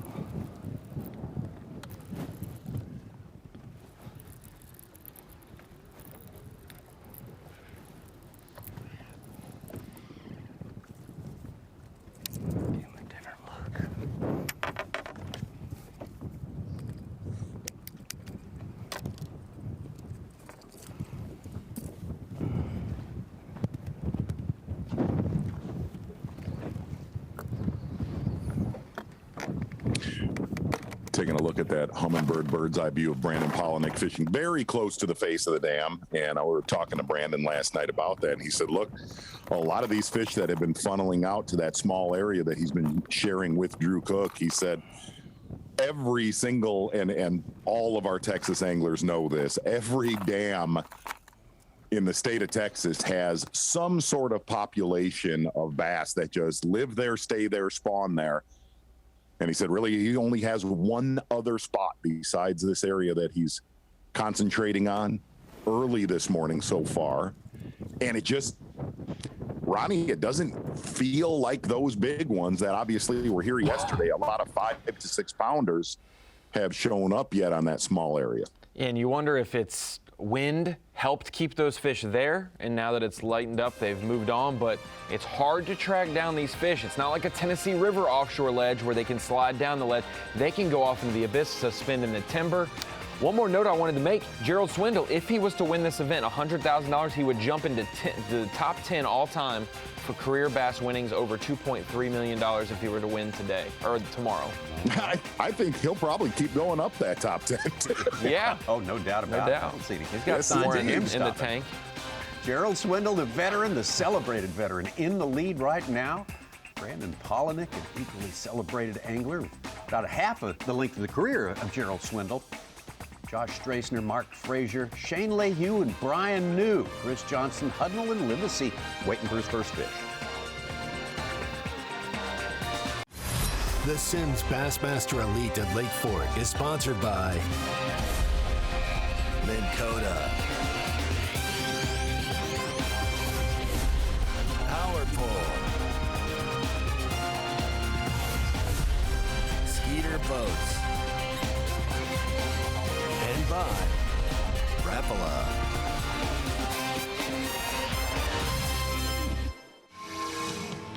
Hey anglers, I'm Fox Weather's Amy Freeze, and this is your Simms Bassmaster Elite Series forecast. Hot weather at Lake Fork in Quitman, Texas this weekend. Blistering heat hangs on. We get a high of 91 degrees. Some high winds could actually affect some of the fishermen casting their lines, so watch out for that. And afternoon thunderstorms can't be ruled out. But we really cool off for tomorrow. Look at this, 70 degrees on Sunday. Water temperature and air temperature about the same. So tight lines this weekend, and don't forget, you can download the Fox Weather app or stream Fox Weather from your connected TV device. Thank you, Amy Freeze, for that update right there. What we can look forward to, a different weather landscape tomorrow and a little bit stormy later in the afternoon. Hopefully we'll get all our fishing out of the way. Exactly right. Tommy Sanders taking a look at our TH Marine Weather Watch. It's a little bit redundant coming off of the official Amy report right there. Yeah. Going to get pretty hot later today, but that is a massive, if you really put it in perspective of weather around Lake Fork in East Texas, to get only about 65 to 70 degrees tomorrow, wondering how that will affect this bite, because that is a wicked front coming this evening. One thing, I was looking at the weather as well, Tommy, at the barometric pressure. Oftentimes when storms start to come in, it starts to change, and it's rising currently. And I looked a little more research about it. The rising barometric pressure will push fish around cover and to deeper water, which could be great for this event. And then falling barometric pressure will put them up shallower in a feeding motion there. Something to bear in mind. We just saw the leaderboard right there with Gerald Swindle having moved up and down the ranks just a little bit, right to the top today. A fantastic day for the veteran. Derek Hudnall, Louisiana's Derek Hudnall.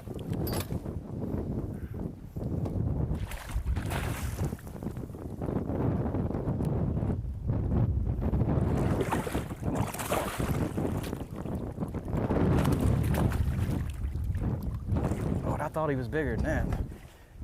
First come up. Huh? He didn't want to give it up. No, he didn't. I thought he was a giant.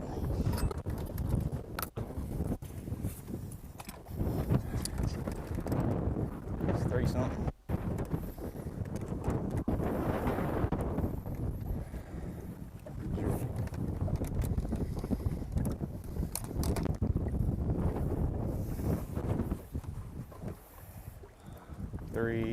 Two. 32. 3-1. 3-1. All right. 3-1. They're gonna get bigger. Derek Hudnall doing well enough to hang in there, in fact, advancing one slot during the course of this morning. As we head into our third hour of fishing on Lake Fork. Brandon Polinick started the day in second place. He's still in second place. A little crazy to see Lee Livesey down to 10th with no fish today. This is the lowest he's been since day one at takeoff. I mean, he was one of the first guys to catch one. Yeah. And he's been in the top 10 ever since. He's 17 pounds, 2 ounces back. Last year he caught a 9.2 and an 8.14, so he's 2 bites away from the lead.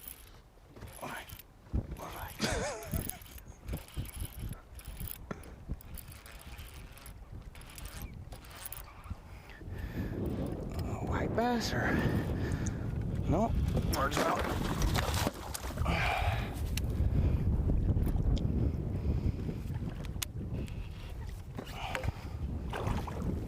Not that big.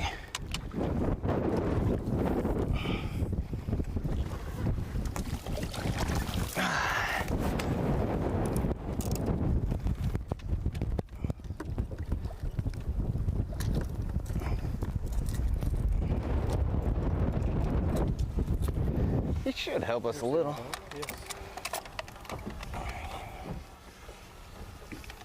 Hey.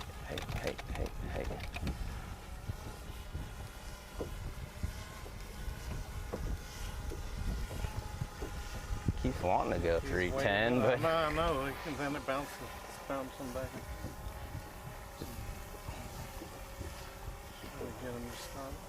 I'm gonna touch him, just like cover his eyes. Hey, quit shaking. It won't lock in. Usually you can cover their eyes, they'll quit 310. shaking. Sweet. Sweet. Thanks. We just need the big ones. 3-pounders are cool and all, but not on Lake Fork. I mean, I like getting bites, but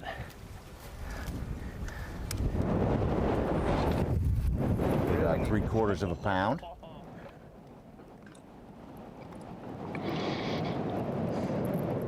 See how close to the dam Paul Nick is fishing. If you haven't, yeah. just joining us, the dam is under repair. That's the reason that the lake is 5 to 6 feet down. man, how will you not? I mean, there's a good bunch of them there.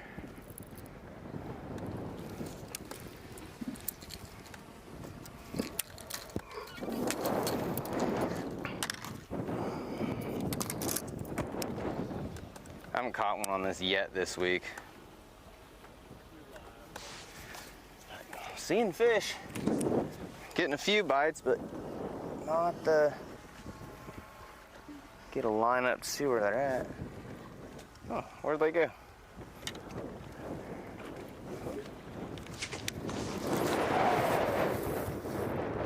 They're seeing a few around. They're still kind of moving around, and I just haven't had 28 pounds yesterday at this point at 9, which was nice because then I could just go kind of mess around, do some looking. I didn't have to fish everything I had yesterday. Today we're just catching 3-pounders, but we're just not catching those 5 to 7 pounders that we need. And they definitely, a lot of times they group up by size. Like if you're catching 2 to 3 pounders, usually there'll be like 1, 2 big ones in there maybe, but you want those big wads of them, of the big ones. Gosh, it feels good. It's crispy down there. That's what you want to feel. That's why they're there. Hummingbird bird's eye view, and really if you look at the face of that dam, that elongated point is where Paul Nick and Drew Cook have done most of their damage offshore by the dam, but we have seen a lot of bigger bass caught shallow on that dam earlier this week with John Cox. Hummingbird bird's eye view, Brandon Polinick. Z, we had Chris Zaldain say he lost $500 worth of fishing baits yesterday. Can you imagine the guides who went back out and reclaimed some of their lures they lost when the lake went down 5 feet? Oh my.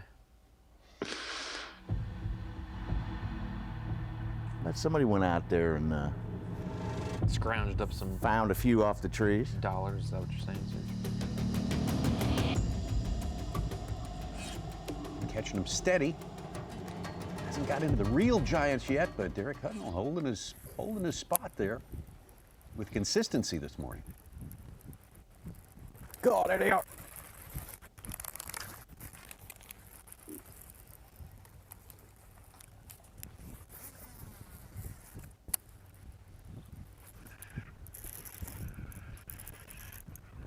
God, look at them. Look how many of them are in there. Come on.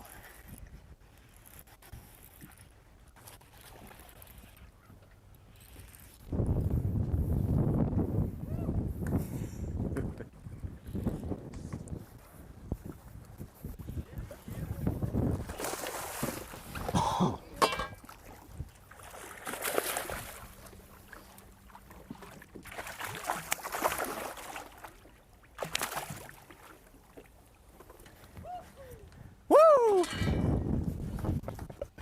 You see how many of them were in that school? And they're all good ones. Oh, there's about 30 of them in there.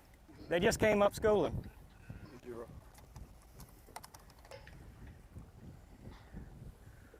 4-3. 4-3. 4-3. Come on, give me a sign. Hurry up, sign. There's so many of them in there. God.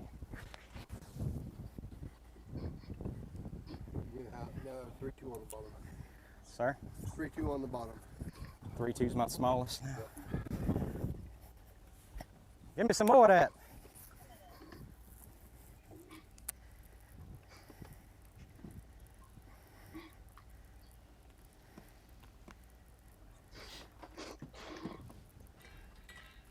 God.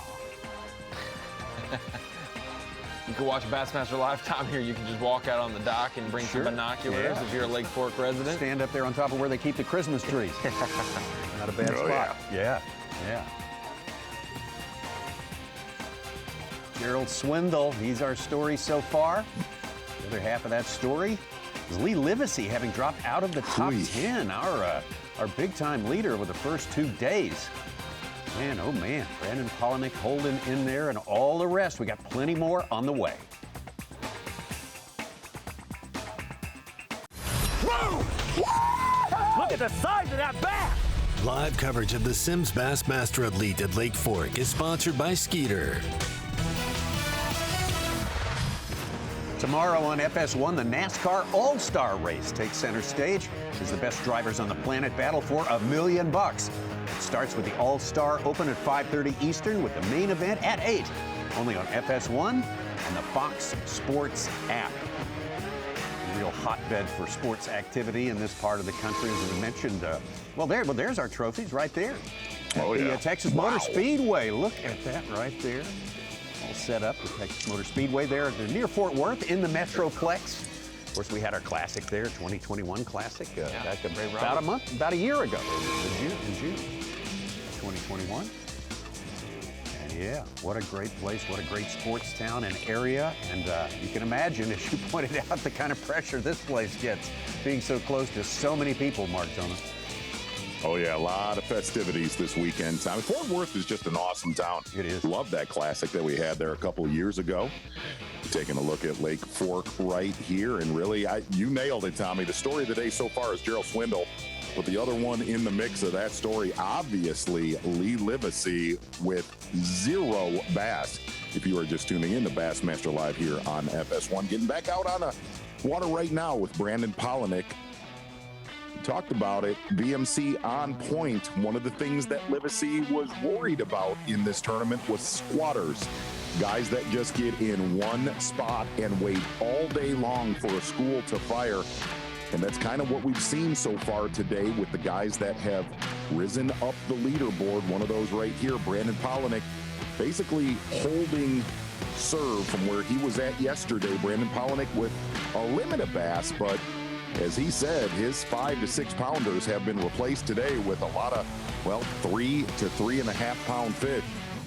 Have to see if Brandon Polinick is one of those squatters that lives on this spot like he did yesterday. BMC on point, a lot of his work with a big oversized crankbait, big oversized spoon. Still looking for a couple of those big bites with Brandon Polinick. That is your BMC on point.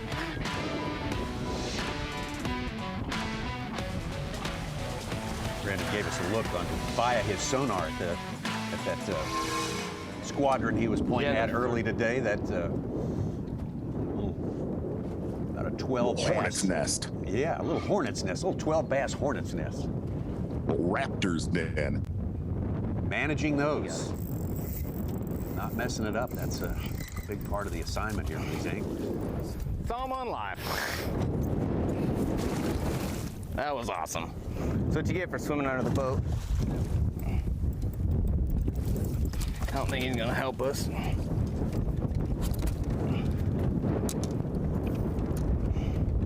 was like, man, he's swimming off really slow, and I don't feel my line anymore. I don't remember what our smallest one is.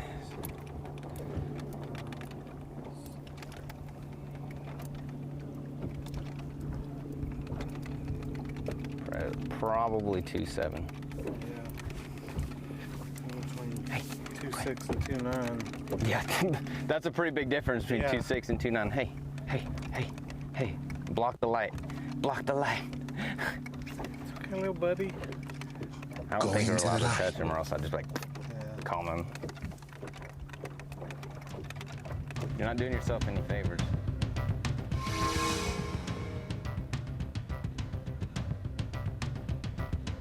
Seeking a little calm in the Palaniuk boat there so they can get a weight there, and still sitting on 0. No. The leader and defending champion to I start. hadn't caught this anything day. on the Carolina rig yet.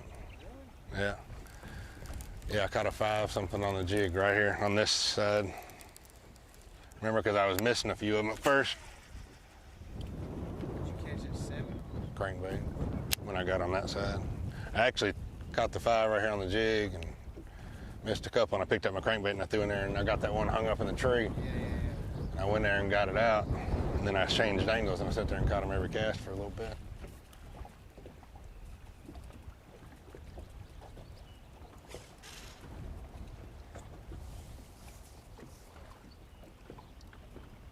Oh, there's a bite.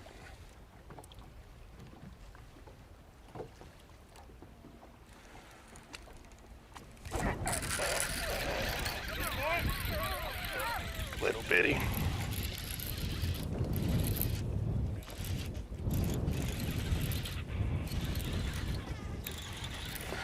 Thought it was a little bitty. It's growing. It grew a lot. Thought it was a little bitty.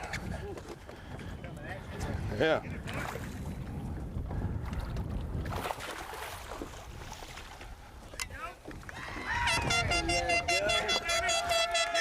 Finally. That'll work. Fork guides were working on my mind today. 4 pounder. All right. That's a weird looking fish. Come on. Take your time. All right, you're 0. 4 something. 4. 4. 4. 4. All right. Good job. Took us half the day, but we got a 4 pounder. 4 pounder. All right, y'all better get on it. Go on now. Go. Into the 3rd hour. It took Lee Livesey, but on the board should loosen things up a little bit there. Everyone's on high alert now. They've given the leash. He gave the leash to the rest of the field, Tommy. Get that school fired up. And really kind of just feel like it's been a ticking time bomb when Lee Livesey goes off, and really throughout this tournament. This is day number 1. The first 60 minutes of competition, Lee Livesey never caught a bass back on Thursday. And then really from about 8 o'clock to 10 o'clock is when he did major damage. A 6 cents 300 DD crankbait mixed in with a little bit of hair jig, a little bit of regular jig, a big worm. But really that crankbait was what did the majority of the damage. And where we saw him start this morning, this is what you're looking at. What Lee Livesey caught and really only lost 1 bass there today after leaving. But at this time on day number 1, Lee Livesey was done with over 30 pounds of bass.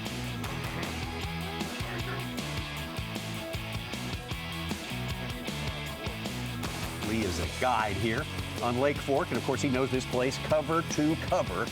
He gets a lot of attention every time he goes fishing out here. He even said back in February, March, when the water was 7 or 8 feet low, he said, if it stays low, I expect us to threaten the all-time record, 132 pounds for 4 days. What an incredible week it would be. And he's on pace for 121 and change just after 2 days.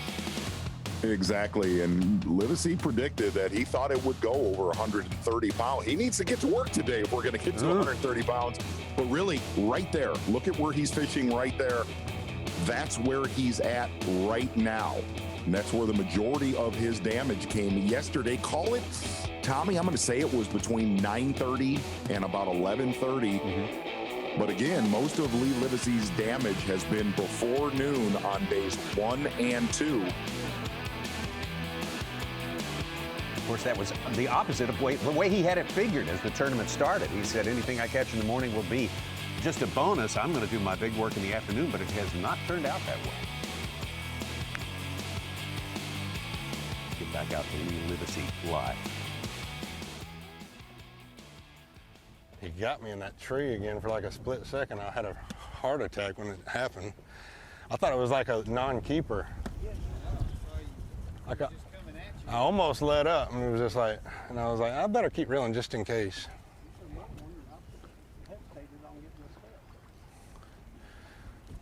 Then we got to the boat. I was like, it might be like a 10-pounder. He was pulling so hard.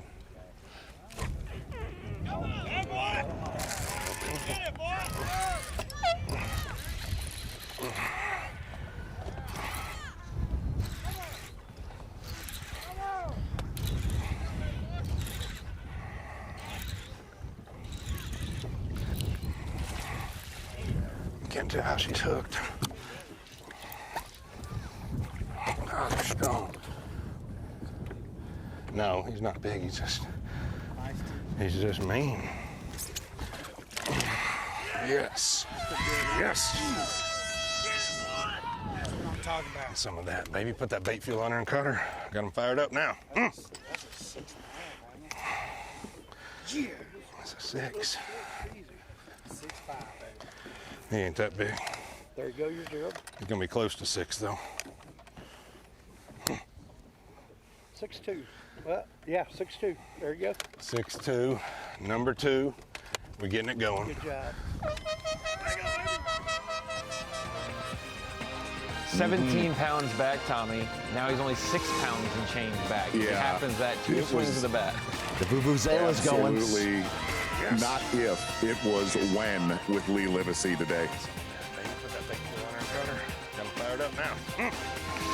Got the school fired up. That is bad news for everyone else in there who had notions of taking down Lee Livesey. He is back and he is operating at full speed right now. Gerald Swindle, though, a great morning for him. Still hanging on to that lead right there. Brandon Polinick, Joshua Strassner, and there's Lee back in the top 4 all of a sudden. Plenty more to come. We're only in the 3rd hour of fishing here at Lake Fork, and we got more on the way.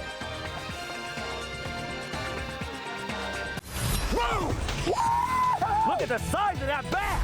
Live coverage of the Sims Bassmaster Elite at Lake Fork is sponsored by Skeeter.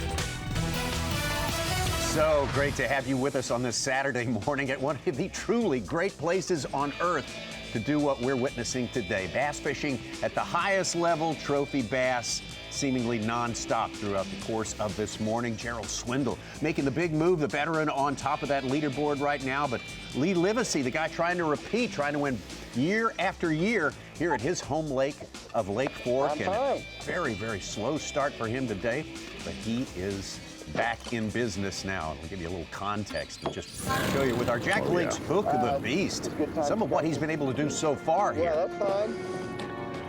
There he is.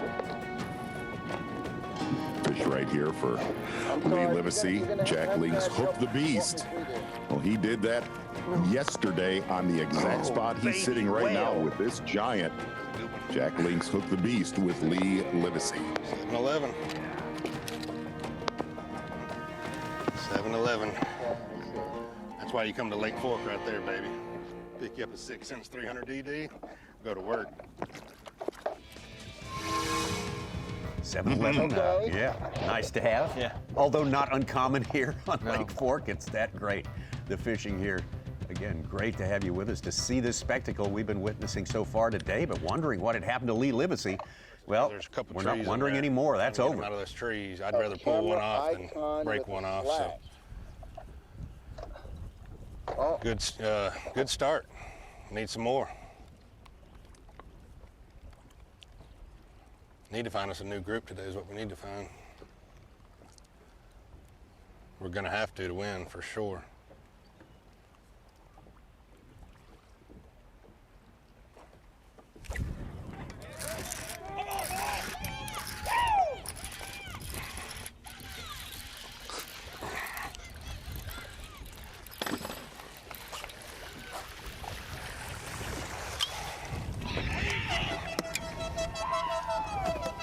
Hope we're still alive. Not a big one, but he'll weigh. He'll weigh. He'll weigh. He'll be close to 4. He'll be close to 4. Yeah, right at it. 315. Take time, ain't no hurry. Okay, you're 0. Might be a 4. 4, 5. 4-5, baby. 4-5. 4-5. Start the day right in front of Chris Johnson. See, that's what I get at the St. Lawrence River.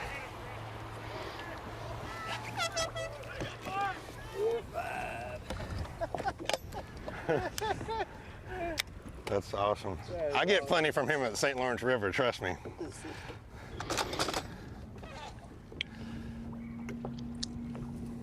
Let's go. Let's go. Nothing for seemingly forever. It seemed like to Lee Livesey for sure, and this is how quick it gets going. Exactly right. And if you really notice, one of the things that's kind of transpired, this is not earlier today. This is really the last 15 minutes with Lee Livesey. Yes. A little bit of a bait change. A lot of his damage has been done with the crankbait, switching over to a regular jig. Finally getting a school to ignite. And talked about it yesterday. It just seems like this guy's floor by the end of the day is about 25 pounds, and he can go a lot bigger. You heard him make the comment, we have to find one more school to seal the deal in this event. 3 fish so far for Lee Livesey. Up to 75 pounds, 5 ounces. Now he's on pace that for pace. 100 again. 3 of them. Brennan Polinick is over 75 pounds as well right now. It is very weird looking at the leaderboard, and he's 17 pounds behind. And normally you're like, they better hurry up and start catching them because that's a big deficit normally. On Lake Fork, though, that's half like, a bag. That's half a limit. 10 minutes work, yeah. Three bass or 4 bass, and you've made up the gap. Well, his day 4 bag last year, if he had that today, he'd top 100 on day 3. He needed 39.6 to get to 100 today. And if you weren't watching that amazing onslaught last year on Fox Sports 1 on the final day, 42 pounds 3 ounces, the 3rd biggest 5-fish limit in Bassmaster history.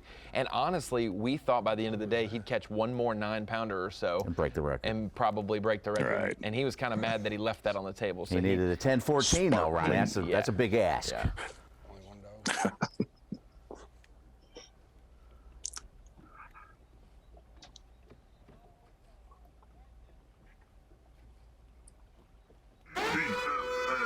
Uh-oh. How about a big fish alerts from Skeeter Boats? Tyler Rivette moved up yesterday. He's got a 7-pound, 5-ounce today. He is in our top 10 at 9th. He's got a 6'10", and that's 7'5". He's got to get rid of a couple 2-pounders if he wants to stay in there, probably. Championship Sunday tomorrow. We can actually offer up a little bonus coverage. We can look in on Tyler Rivette from the neighboring state of Louisiana, see what he's doing, where he is, and obviously in that dam area.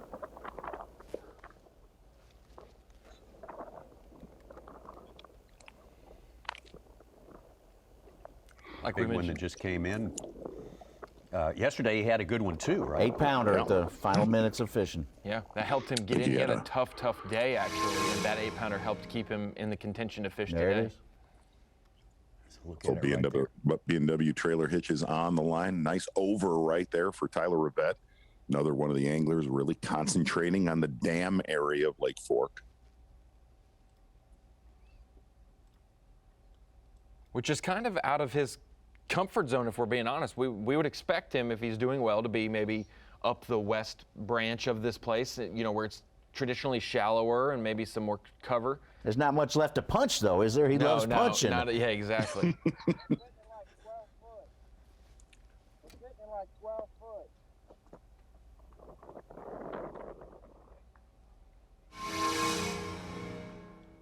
There's the 3 on top as it stands right now. Gerald Swindle has held down that top spot for about an hour now. Lee Livesey in second place and Brandon Polinick in third.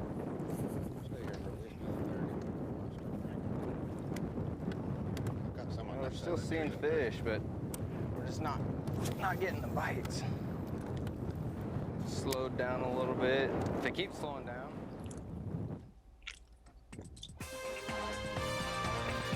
We'll let these 3 and all the rest of our 47 anglers fish on. Now, when we come back from on location, Dave and Davey, that would be Mercer and I, are going to take you through the action from right there at Lake Fork. So stand by for that. Things are happening on day 3.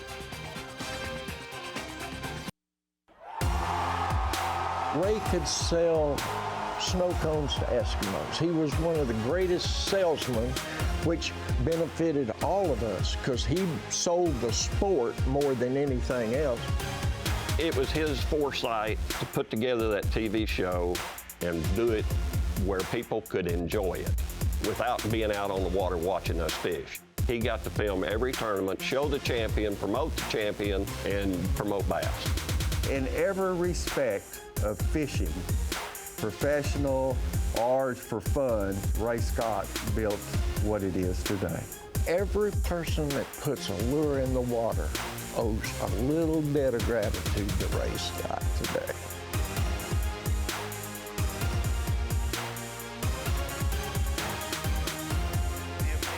Mr. Ray Scott, lost but never forgotten. The bass fishing world and the fishing world in general. Mourning the loss of Ray Scott, 88 years old, and man, he is the forefather of this sport, and we're honored to be joined by Ray Scott's 1992 outfit that he wore on the Bassmaster Classic stage, the hat, jean jacket with the tassels. I'm joined by Bassmaster Classic champion and 2-time Angler of the Year, and all-around good guy, Davey Height.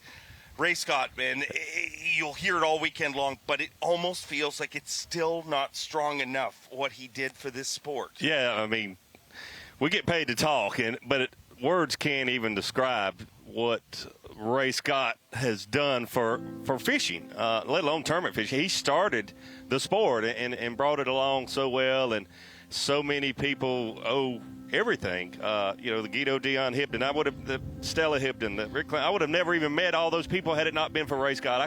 I could stand here and say so many things. Had it not been for Ray Scott, I would have never experienced in my life. And a great man, and we owe everything in the fishing world to him.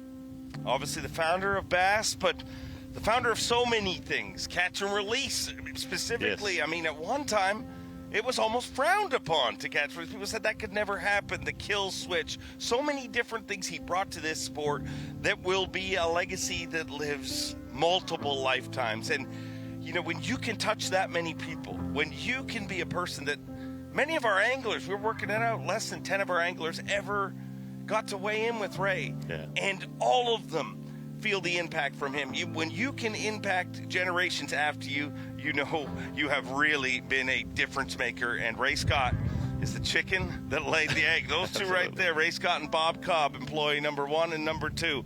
Man, they set a standard, and we're just trying to keep up, Davey. Absolutely, and what an honor. I mean, you don't realize things in life when they're happening, what an honor some things are, and how fortunate you are, how blessed you are. But to have had Ray Scott weigh a lot of my bass through my career, I mean, so much to me. And, he changed generations, like you mentioned. I mean, honestly, my dad, my granddad, they didn't even think of releasing a largemouth bass. You put it in the cooler and you ate that thing. But he changed the whole mentality of this whole country about bass, about the fish, largemouth, smallmouth, spotted bass. And for someone to have that kind of an impact on the entire country and the world is phenomenal. But he was that guy. He was that guy. And I talk about this often. Him coming into the Bassmaster Classic, riding on an elephant,